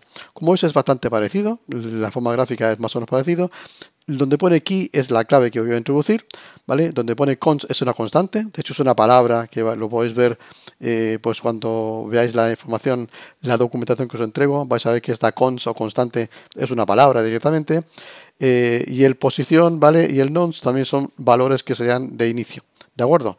Y donde la clave en realidad es la que aparece en color azul, ¿de acuerdo? Aquí aparece distribuido de una forma y aquí en el algoritmo Chacha 20 aparece distribuido de otra forma. Son bastante parecidos unos a otros, hacen casi las mismas funciones, pero la forma luego de leer dentro de esta matriz, ¿de acuerdo? De arriba hacia abajo, de abajo hacia arriba o incluso en diagonal, como hace el algoritmo Chacha 20, lo que permite es que tenga una mayor difusión de bits y entonces pues es bastante mejor el algoritmo Chacha 20 que el Salsa 20 y es el que hoy en día aparece en Internet. ¿Cuál es el esquema de este algoritmo? Como es aquí tienen valores que pone pues, el contador, ¿vale? Este es el counter que aquí aparece inicialmente, ¿vale? Luego tengo aquí el nonce que está puesto aquí, como es aquí pone 8 bytes, ¿de acuerdo? Luego pues tengo aquí el key, ¿de acuerdo? Porque cada nonce, lógicamente, son 4 bytes. 4 por 8, 32 son para 32 bits. Aquí son 8 bytes. La key, como veis, aparece hasta 32 bytes los que están aquí, ¿de acuerdo? Y luego tengo los valores de las constantes, ¿vale? Las constantes son las que están aquí, que como digo, es sencillamente un conjunto de letras en ASCII que luego se llevan a sus valores en hexadecimal. Una vez que yo entro aquí al salsa 20, o que es muy parecido al chacha 20, pues entonces voy haciendo un conjunto de operaciones con esta matriz que va cambiando los estados, muy parecido a los registros de desplazamiento. Aquí va saliendo un conjunto de bits, pero los voy mezclando, ¿vale? Voy mezclando entre ellos y entonces ese valor que sale aquí como h, que sería como una función hash, ese valor h de 64 bytes, es decir, de 512 bits, pues entonces yo lo voy a hacer un XOR con el plaintext también de 64 bytes. Y así como veis voy haciendo cifrado exactamente igual como hacíamos con A5, como hacíamos con el RC4, pero ahora pues la diferencia es que el bloque es un bloque, ¿vale?, de un total de 512 bits, es decir, de 64 bytes. Y eso se va a generar en cada uno de los bloques, se va a generar una clave distinta. Por ese motivo decimos que es un cifrador de flujo. Es decir, se genera una clave para los primeros 64 bytes del texto en claro, una segunda clave para los segundos 64 bytes del texto en claro. Es decir, cada 512 bits del texto en claro yo voy generando otro valor de h, que es el valor de h que aparece aquí, con lo cual hago un XOR para que me salga el ciphertext. Las formas en que trabajan por dentro no lo voy a indicar porque ya os entrego la información para el que quiera profundizar. Hay documentación suficiente para poder saber cómo se hace. Sencillamente se hacen unas traslaciones o rotaciones tanto en forma vertical como en forma horizontal, y en el caso del algoritmo chacha 20 se hacen incluso en diagonal. Pero como digo, eso lo dejo para que vosotros, el que quiera profundizar, lo vea más adelante. Lo que sí tienen, la parte más importante de todos, de estos dos algoritmos, es la función que se llama la función QR, el quarter round. Y entonces son operaciones del tipo ARX, add de add sumar, R de rotate y X de XOR, con 4 palabras de 32 bits, de acuerdo cada una. Y además la función QR, ¿vale?, sobre Y, la palabra Y sub 0, la palabra Y sub 1 y la palabra Y sub 2 y la palabra Y sub 3, me va a entregar entonces la palabra Z0, Z1, Z2, Z3. Hay pasos previos, como digo, que aquí no lo voy a poner, y el que quiera profundizarlo lo puede ver en la documentación que entrego pues más adelante. Esta sería entonces la función QR que tiene salsa 20, ¿vale? Y como veis se puede hacer un seguimiento relativamente fácil. Por ejemplo, Z1, que está aquí. Este Z1, ¿qué es lo que es? Z1 es Y sub 1, lo podemos ver aquí, ¿de acuerdo? ¿Vale? Como es aquí, aparece el Y sub 1, pero a esto le he sumado este valor que está aquí, ¿vale? Porque la salida que está aquí donde tengo el ratón, hacia abajo es justamente Z1, con lo cual ese Y sub 1 XOR algo. Y ese XOR algo, ¿qué es lo que es? Es como veis Y sub 0, XOR, vale, suma, ¿de acuerdo? No XOR, perdón, suma Y sub 3, desplazado, ¿de acuerdo? 7 bits a la izquierda. Sumo Y sub 0, esa palabra, le sumo a Y sub 3, esa otra palabra, esa suma la desplazo 7 bits a la izquierda, ¿vale? Me sale un número, ese número le hago un XOR con Y sub 1 y me sale, como veis, Z1. Y así voy haciendo con los demás pueden ser un poquitín más complejos, porque ya no solamente trabajan Y, sino que ya aparecen los valores de Z. Y tengo entonces el Z sub 1, 2, 3, etcétera, ¿vale?, hasta el Z sub 0. Todos los valores que yo puedo encontrar están aquí indicados, Z1, 2, 3 y Z sub 0. Como digo, lo podéis vosotros ver con calma y es bastante sencillo poder hacer este seguimiento, ¿vale?, de lo que va a ir cambiando por dentro cada una de las palabras. Con respecto al chacha 20 es más o menos parecido. Fijaros que más o menos es muy parecido la forma de operación que tienen. No la voy a poner aquí, solamente nada más que he puesto la del salsa 20, pero pues de alguna forma el chacha 20 es una ligera modificación del salsa 20, que permite, como digo, una mayor difusión de los bits, pero básicamente también hace los mismos. Es decir, esa matriz de 4x4, en cada celda había 32 bits, una palabra, va haciendo operaciones de rotación, de permutación, de XOR entre ellos, etcétera, y entonces va a ir sacando un conjunto de palabras nuevas. ¿De acuerdo? ¿Qué podemos decir con respecto al chacha 20 versus el algoritmo AES, que lo comentamos hace un momento? Si os fijáis, aquí esta es una captura que he hecho de la página web conocida como How is My SSL. Vosotros podéis ir aquí directamente y aquí aparece la suite de algoritmos que en este caso mi navegador estaría presentando pues, a cualquier servidor web seguro al que se quiere conectar. Y como veis, pues aparece siempre ya TLS, no aparece SSL. Luego aparece el algoritmo AES 128 con el modo de cifra GCM, Galois Counter Mode, ¿vale? Y con el SHA-256 como algoritmo hoy en día, que es el que se está utilizando como máximo. Fijaros que aparece solamente como máximo, luego más adelante aparecerá el SHA-384, pero nada más que eso. Pero como segundo algoritmo del tipo simétrico aparece el SHA-20 con un sistema de comprobación, ¿vale? de bloques que se conoce como el Poly 1305, que van juntos, el SHA-20 y los sistemas de autenticación de bloques conocido como Poly 1305, por alguna forma de decirlo, similar al GCM, al Galois Counter Mode, ¿no? Ese modo contador con campo de Galois que iba pues autenticando bloques anteriores. Y aquí luego al final lo que veis más adelante, ¿vale? También veis que el algoritmo AES 256, aunque ya hemos hablado de los posibles problemas que tiene el algoritmo AES 256 con respecto a su seguridad y trabajando con el SHA-384. Y aquí abajo, lo que está abajo, aparece cuál es el algoritmo de cifrado asimétrico que se usa para intercambio de clave, luego el que se usa para firma digital, ¿vale? Y luego cuál es el algoritmo que se usa para cifrado simétrico y por último la función hash. Y fijaros que como primero de todos aparece ECDHE, elliptic curve, curvas elípticas, DH, Diffie-Hellman y la E de efímera. Intercambio de clave con Diffie-Hellman efímero, una sola vez cada operación, ¿de acuerdo? Y con curvas elípticas. Con respecto a la firma digital, ECDSA, ¿vale? Es la modificación de lo que se conoce como el algoritmo del Gamal, Digital Signature Algorithm, y también con curvas elípticas, con el algoritmo AES 128, con GCM y SHA-256. Pero si os fijáis más abajo, por aquí ya aparece el SHA-20.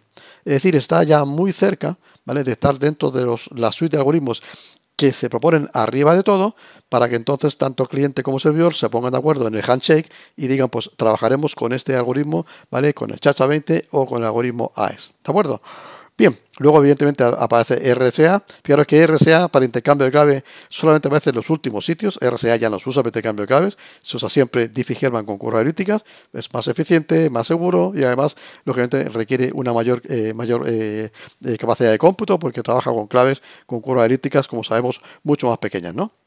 Pero si fijáis, hablando ahora no de criptografía asimétrica, sino que de criptografía simétrica, fijaros que solamente aparece pues o bien el algoritmo AES, el SHA-20, luego aquí pues otra vez el AES, SHA-20, SHA-20, ¿vale? Otra vez el AES, AES, y al último todo aparece un triple DES, aunque evidentemente a nivel de redes, a nivel de SSL ya está prácticamente pues, totalmente pues, dejado de lado, ¿no? Pues no se recomienda en absoluto trabajar con triple DES porque es tremendamente incómodo, es muy lento además y lógicamente el tamaño de clave, aunque el triple DES en modo EDE con 3 claves distintas, ya hemos visto que son 168 bits de clave, que es un valor bastante aceptable hoy en día, pues ya está lógicamente totalmente fuera de uso en lo que corresponde a uso en Internet.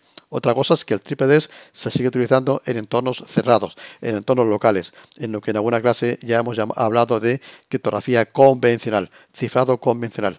Cifrar documentos, archivos, discos, etcétera, dentro de mi ordenador.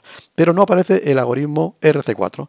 Si esta misma captura de pantalla, ¿vale? De How is My SSL, la hubiese hecho, por ejemplo, 8 años atrás, 9 años atrás, 10, para ir muy lejos, pues aparecería aquí arriba de todo. RC4 arriba de todo. Ya ha desaparecido completamente.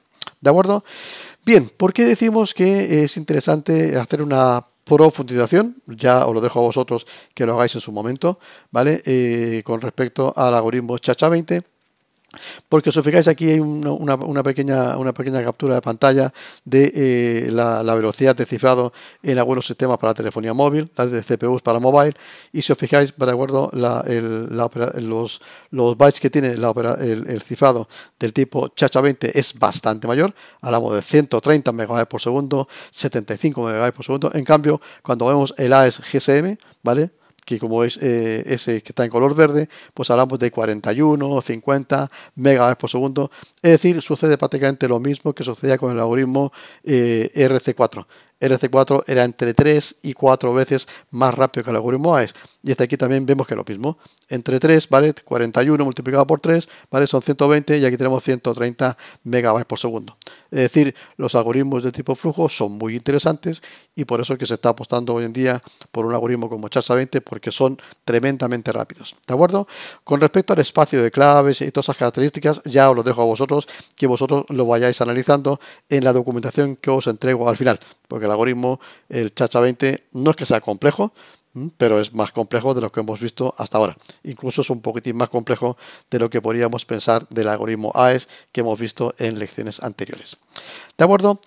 Y para terminar esta clase de la cifra en flujo, ya como es la última lección, aquí tenemos una comparativa de los algoritmos de cifra en flujo con LFSR, los lineales, LFSR, y comparamos los bits de estado, el periodo máximo, si está más orientado a hardware o a software, la clave que utiliza, cuántos bits usa de clave, ¿vale? Si usa un nonce o no usa un nonce, un número de uso único, que como digo, pues se usa en cosas de telefonía móvil, etcétera, ¿vale? Y algunas notas al respecto. Por ejemplo, con respecto al FSR, sabemos que la cantidad de bits que tiene el estado depende del el registro. Si el registro tiene 128 bits, entonces trabajaré con 128 bits.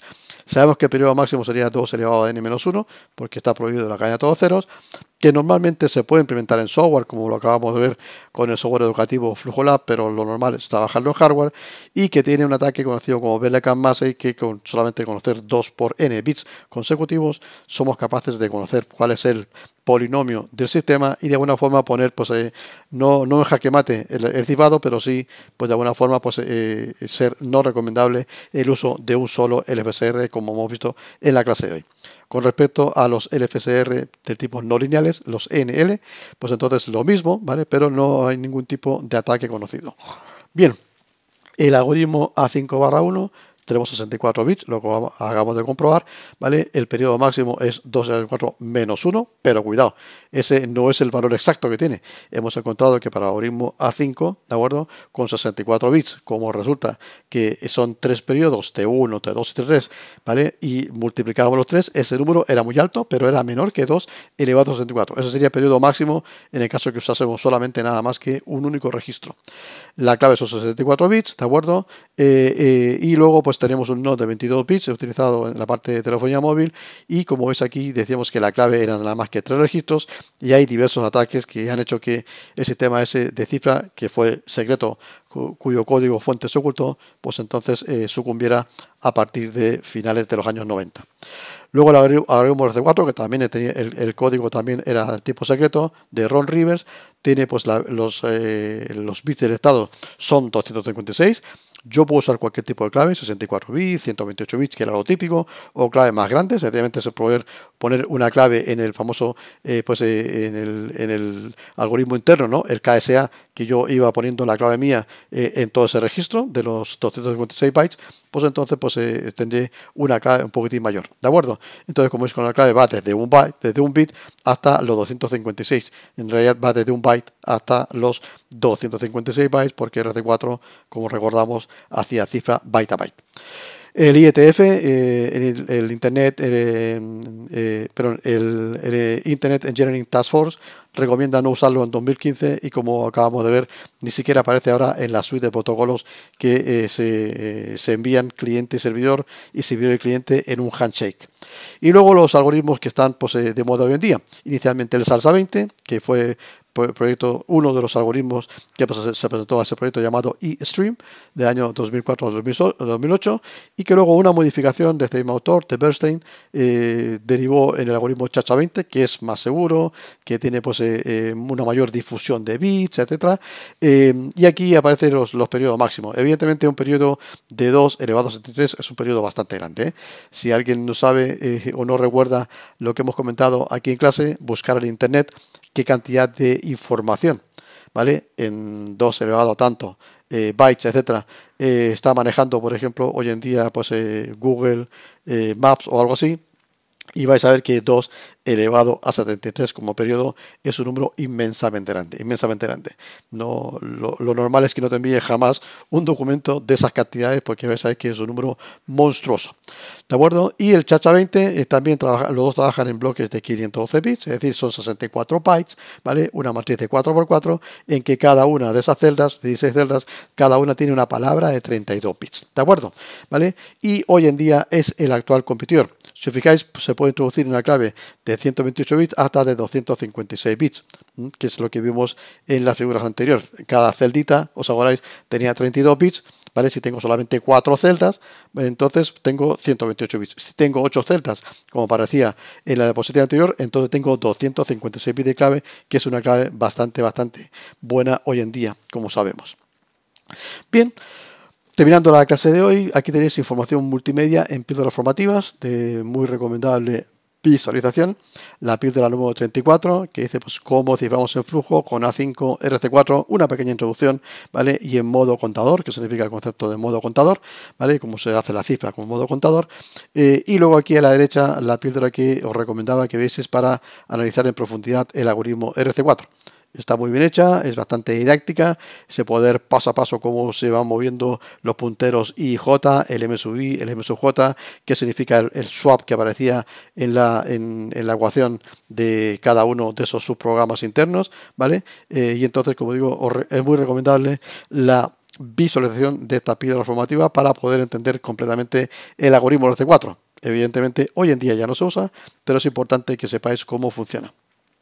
Y vayamos ya para terminar con las conclusiones de esta lección 9.4. Los registros lineales, el FSR, eran los que generaban una M secuencia y por eso eran los interesantes de cara a tener un periodo lo más largo posible, pero por ese mismo motivo, por generar una M secuencia, por pasar por todos sus estados posibles, por cumplir con el postulado 2 de Golomb, pues entonces su complejidad era una complejidad muy baja y hablamos de una complejidad lineal. Mediante ese ataque de Berlekamp-Massey solamente hemos comprobado que con 2 n bits consecutivos de una secuencia es posible recuperar todas las conexiones del FSR que la ha generado, lógicamente un FSR de un polinomio primitivo porque es una M secuencia, aunque hay que reconocer que aquí la cifra no se ha roto. Solamente lo que hemos roto es el polinomio que genera esa secuencia y entonces seríamos capaces a partir de ahí de generar un conjunto de secuencias con distintas semillas hasta que diésemos exactamente con la semilla que generó la secuencia verdadera. Es decir, con cualquier semilla se genera la misma secuencia pero van a estar desplazadas unas a otras.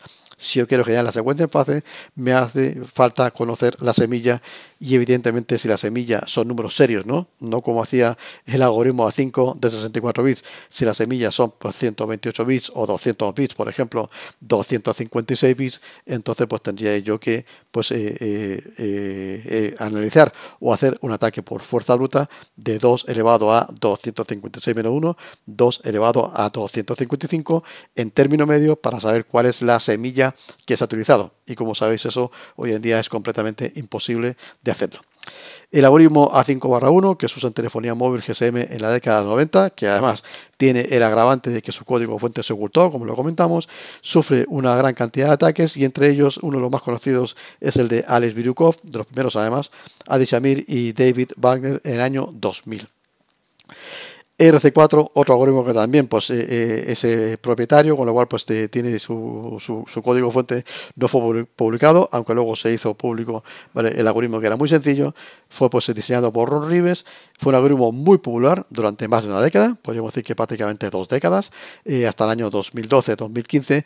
Ya en el año pues, 2010 comenzaba a venir mucho el algoritmo AES, con lo cual el algoritmo AES, aunque fue estándar en el año 2000, el año 2010 ya tenía un uso bastante masivo, pero unos 3 o 4 años antes no, con lo cual pues podríamos decir que el algoritmo RC4, quizás no 2 décadas, pero una década y media, sí fue el algoritmo más importante en SSL y TLS. Y también en redes inalámbricas, pero pues en 2015, pues debido a distintas pues, recomendaciones de la IETF y también de la Wi-Fi Alliance, se recomendó su no uso y como hemos comprobado ha desaparecido incluso de los algoritmos de la suite que se intercambian cliente y servidor. Y por último, el algoritmo SHA-20 comienza a ser considerado como el más adecuado en una serie de cifrado, dada su alta velocidad y también su buena seguridad, porque puede tener una clave de 256 bits que no está en entredicho como podría estar la clave que hemos visto del algoritmo AES, ¿no? En clases anteriores, ¿vale? En el módulo anterior hemos visto que el algoritmo AES de 256 bits no está tan claro que tenga mayor fortaleza que el algoritmo AES de 128 bits o de 192, sencillamente porque el número de vueltas era relativamente pequeño. Y en cambio aquí, ¿vale? El algoritmo SHA-20, las vueltas que va haciendo ese algoritmo en esa matriz de 4x4, son lo suficientemente buenos y además se dice que son muy buenos generadores de secuencias aleatorias. Algo que los LFSR no son del todo, evidentemente son bastante más básicos, pero en cambio estos algoritmos como SHA-20, incluso Keccak, que lo hemos visto en las funciones hash, son excelentes generadores de secuencias aleatorias y son las que yo estoy utilizando para cifrar bloque a bloque, ¿vale? Cada bloque de 512 bits, pero como la clave va cambiando en cada uno de los bloques, entonces decimos que se trata de un cifrador de flujo. ¿De acuerdo? Os voy a entregar entonces la lectura recomendada para luego mostrar las páginas web e ir terminando la clase de hoy. Aquí tenemos una lectura recomendada de un generador, el jefe.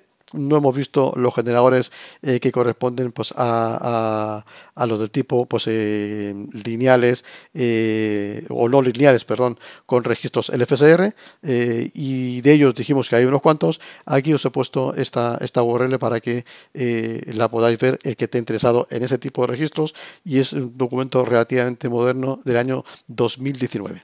Pero solamente como curiosidad, nada más. Luego la píldora formativa 34, cómo ciframos en flujo con la 5RC4 y en modo CTR, modo contador, del año 2016.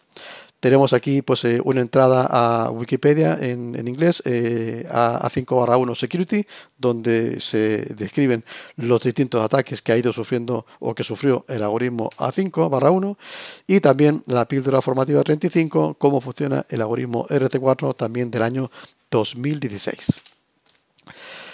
Por último, entrando ya al algoritmo RC4, como veis, pues hay una página, incluso pues hay páginas como RC4 No More, ¿no? Donde se explica que ya por favor no queremos más el algoritmo RC4, se hace una campaña bastante agresiva contra el RC4, y me imagino que quizás por temas también políticos de marca, etcétera, etcétera, porque pues no está el código fuente abierto, en fin, de todo un poco puede haber, ¿no? Pero se hace una campaña bastante agresiva contra RC4, y como veis, pues hay hasta páginas web que hablan de No More RC4.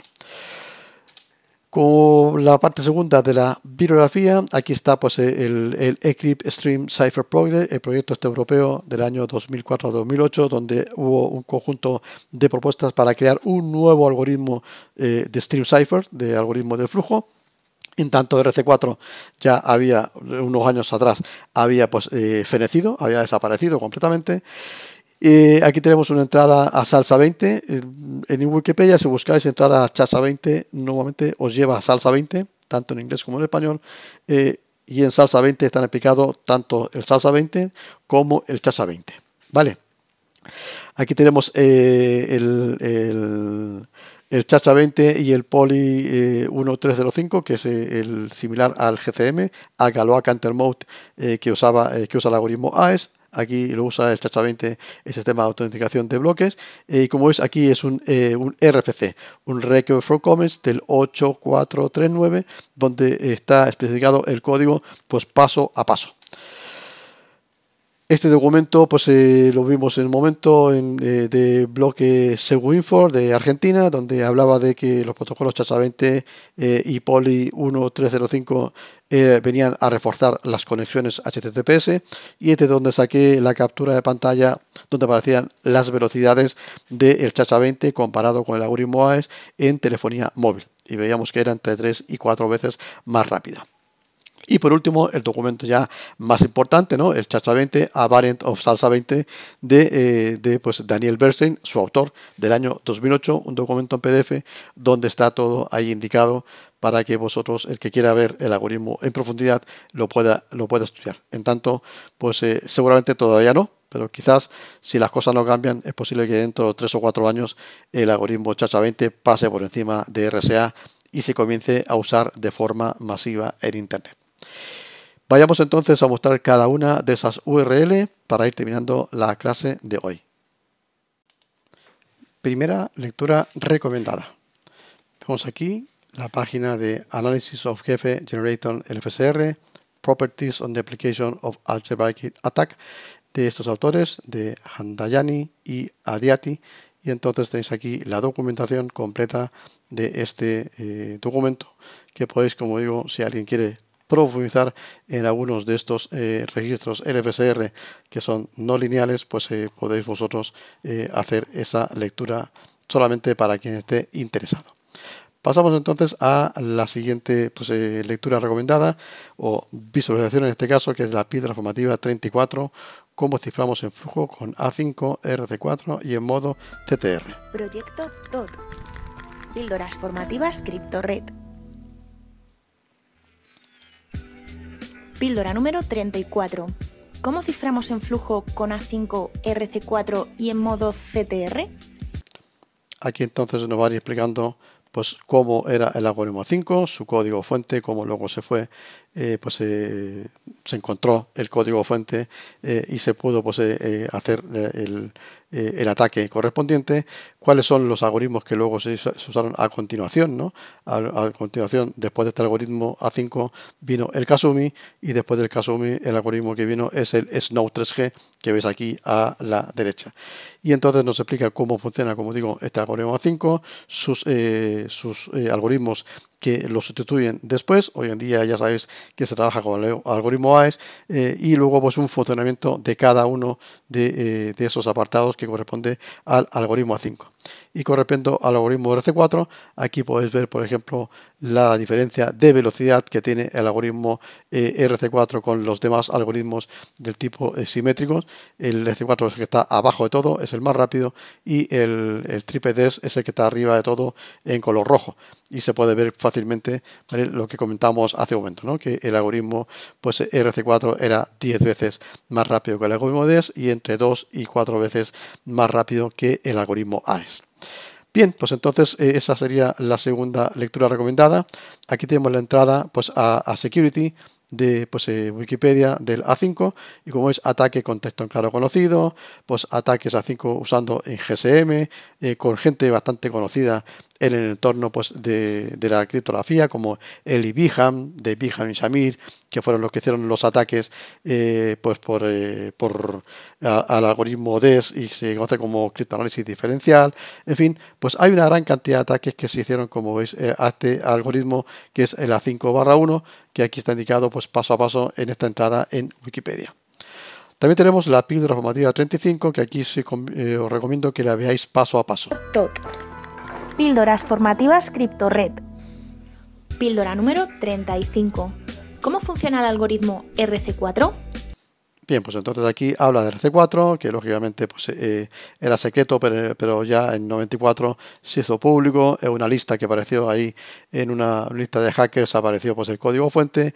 Aquí se dice cómo hay que hacer las operaciones de paso a paso en cada uno de ellos, y luego pues aparece, como veis aquí, de forma ordenada cómo se va introduciendo la clave, pues uno a uno, ¿vale? Y luego, una vez que se introduce la clave, 16 caracteres ASCII. En aquí, el por ejemplo, ejemplo, se usará como clave K, vamos introduciendo la clave, como veis, se va introduciendo 128 bits, en ese vector 16 veces hasta que es un completar total el de vector 256. Aplicamos caracteres. Ahora el algoritmo KSA a los vectores S y T. Y entonces ahora se hace el reordenamiento Como del este KSA. algoritmo se aplicará a todas las posiciones del vector S, y como veis es bastante sencillo, está aquí indicado paso a paso las operaciones, 7, con las sumas, etcétera, etcétera. Es bastante sencillo hacer un seguimiento tanto del KSA como del PRGA más adelante, y cómo se hace luego la cifra pues paso a paso de uno a uno. El algoritmo PRGA lo podemos ver aquí. Entonces pues se ve cómo se hace, como veis, las operaciones paso a paso. J a 0. En la primera iteración con i igual a i más 1, es decir, con i igual a 1, el valor de j será la suma de su valor inicial, que es 0, más el valor de la posición i igual a 1 en el vector s, que es 176. Por tanto, j será igual a 176. Bueno, como veis, se hacen todas las operaciones y entonces eso es relativamente fácil poder hacer un seguimiento a esta píldora formativa. Con respecto a RC4 No More, aquí pues hay muchas páginas que hablan de que ya no se debe utilizar RC4, pero aquí tenéis pues un poco más de lectura para quien quiera profundizar por qué motivo pues RC4 se ha dejado de utilizar desde el año 2015. Esta es la página web de Encryptos, ¿vale? De eStream, donde de Encrypt Stream Cipher Project, donde hay un conjunto, ¿vale? De algoritmos propuestos, y entre ellos está pues el Rabbit, el Source Manuk, el Trivium, el Mickey 2.0 y el Salsa. El Salsa 20, de acuerdo, que fue el inicio del algoritmo que hoy día conocemos como Chacha 20. Aquí tenemos la entrada de Salsa 20 en Wikipedia en inglés, con la operación que hacíamos, como sabéis, del quarter round que vimos, la operación QR que vimos en las diapositivas. Cómo se hacen las claves. Aquí, como veis, lo que decía yo, esa constante era justamente un valor. Y esa constante es la E, la X, la P y la A. 4 bytes, luego la N, la D, el espacio en blanco y el 3, 4 bytes, y como veis aquí en la diagonal pone esa letra expand 32-byte K, que es justamente esa constante fija. Luego la clave K es la que aparece ahí en color azul, ¿vale? Y entonces está indicada las demás operaciones.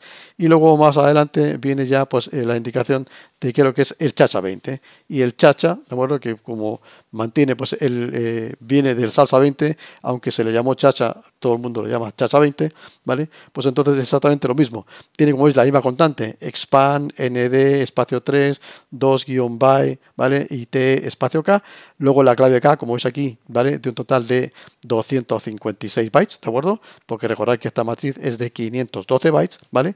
El contador, ¿vale? Y un nonce que se va utilizando, pues también paso a paso. Y la indicación pues de cómo se hacen las operaciones. Básicamente vais a ver que lo que se hace es que inicialmente la matriz, ¿vale? De byte, ¿vale? O de palabra, mejor dicho, sería esta por aquí, 0, 1, 2, 3, y como veis va hasta el número 15. Pero luego se hace un reordenamiento de esos valores bytes, ¿vale? Van reordenamiento por columnas y por filas, y entonces aparecen de una forma pues ya desordenadas la palabra 0, la palabra 1, hasta la palabra 15.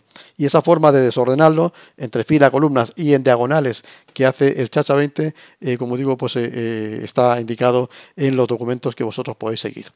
Aquí tenéis el Request for Comments del Chacha 20 y Poly 1305 por el IETF Protocols, y como es bastante moderno, de junio de 2018, y aquí tenéis indicado paso a paso cuáles son todas las operaciones que hace el Chacha 20 en el quarter round, cómo trabaja con el quarter round, por ejemplo, aquí, etcétera, etcétera. ¿De acuerdo? Entonces nos traemos en ello. Tenéis aquí mucha información, pues si alguien quiere hacer, por ejemplo, pues una implementación de este algoritmo llamado Chacha 20. Esta es la entrada que comentaba yo de Segurinfo, donde se hablaba de que pues, en el año 2014 ya había un algoritmo interesante, que es el algoritmo de Bernstein, y aquí está pues, la figura que había recogido yo, diciendo que efectivamente para pues, sistemas de telefonía móvil es bastante recomendable un algoritmo que sea más ligero, ¿vale? Y que además cifre pues, bastante más rápido, como es que sería la que está en color azul, a 130 megabytes por segundo en vez de 40 megabytes por segundo del algoritmo AES. Y por último, el documento oficial. Este ya es el documento oficial, lógicamente, de University of Illinois de Chicago, ¿vale? Del doctor pues, Daniel Bernstein. Y entonces aquí está indicado pues ya paso a paso su algoritmo, cómo trabaja, las velocidades, qué tipo de seguridad tiene, pues qué tipo de consumo de energía, velocidad, etcétera, etcétera. Entonces, como veis, está aquí indicado pues de forma bastante escueta, pero está el algoritmo pues indicado paso a paso de este diseñador Daniel Bernstein. Y con eso terminamos esta presentación de las URLs recomendadas para lectura adicional o visualización adicional, y sigamos con la clase de hoy para ir terminando. Un proyecto sin ánimo de lucro. Como sabes, Class for Crypt es un proyecto sin ánimo de lucro. Si te ha gustado el vídeo, has aprendido algo nuevo o bien has podido reforzar algunos conocimientos que ya sabías de cómo se atacaban los registros LFSR, de cómo trabajaba el algoritmo A5, de cómo funciona el algoritmo C4 e incluso del algoritmo este nuevo conocido como Chacha20, entonces por favor ponle un me gusta al vídeo. Si tienes alguna opinión o tienes alguna duda con respecto a lo que hemos hablado en esta clase de hoy, por favor hazla llegar directamente en este canal de YouTube. Todos los comentarios son siempre muy bien recibidos y las dudas que tú me puedas plantear y que yo sea capaz de contestar siempre, y como sabes, lo hago a la mayor brevedad posible. Tienes más lecciones en el canal Class for Crypt. A fecha de hoy, 18 de junio de 2021, ya hemos superado los 2.500 suscriptores. Muchas gracias por ello. Te pido que te suscribas a este canal y yo ya me voy despidiendo. Muchísimas gracias por estar en esta última clase del módulo correspondiente a la cifra simétrica en flujo. A continuación, dentro de algunos días, os subiré un desafío, el desafío correspondiente a este módulo de criptografía simétrica en flujo. Te agradezco que hayas asistido a esta clase. Voy a ir entonces quitando la webcam, voy a ir subiendo la música, el volumen y vamos a ir despidiéndonos de la clase de hoy.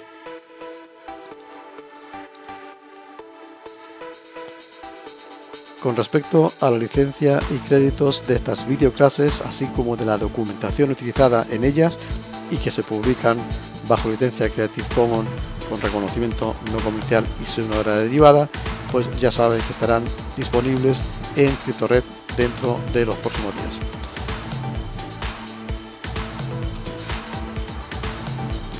Y yo con esto me despido, te envío un fuerte abrazo, como siempre cripto saludos y te indico que dentro de unos pocos días vamos a publicar el reto correspondiente a este módulo 9 dedicado a la cifra simétrica en flujo. Nada más, cripto saludos y nos vemos dentro de poco en este nuevo reto. Adiós.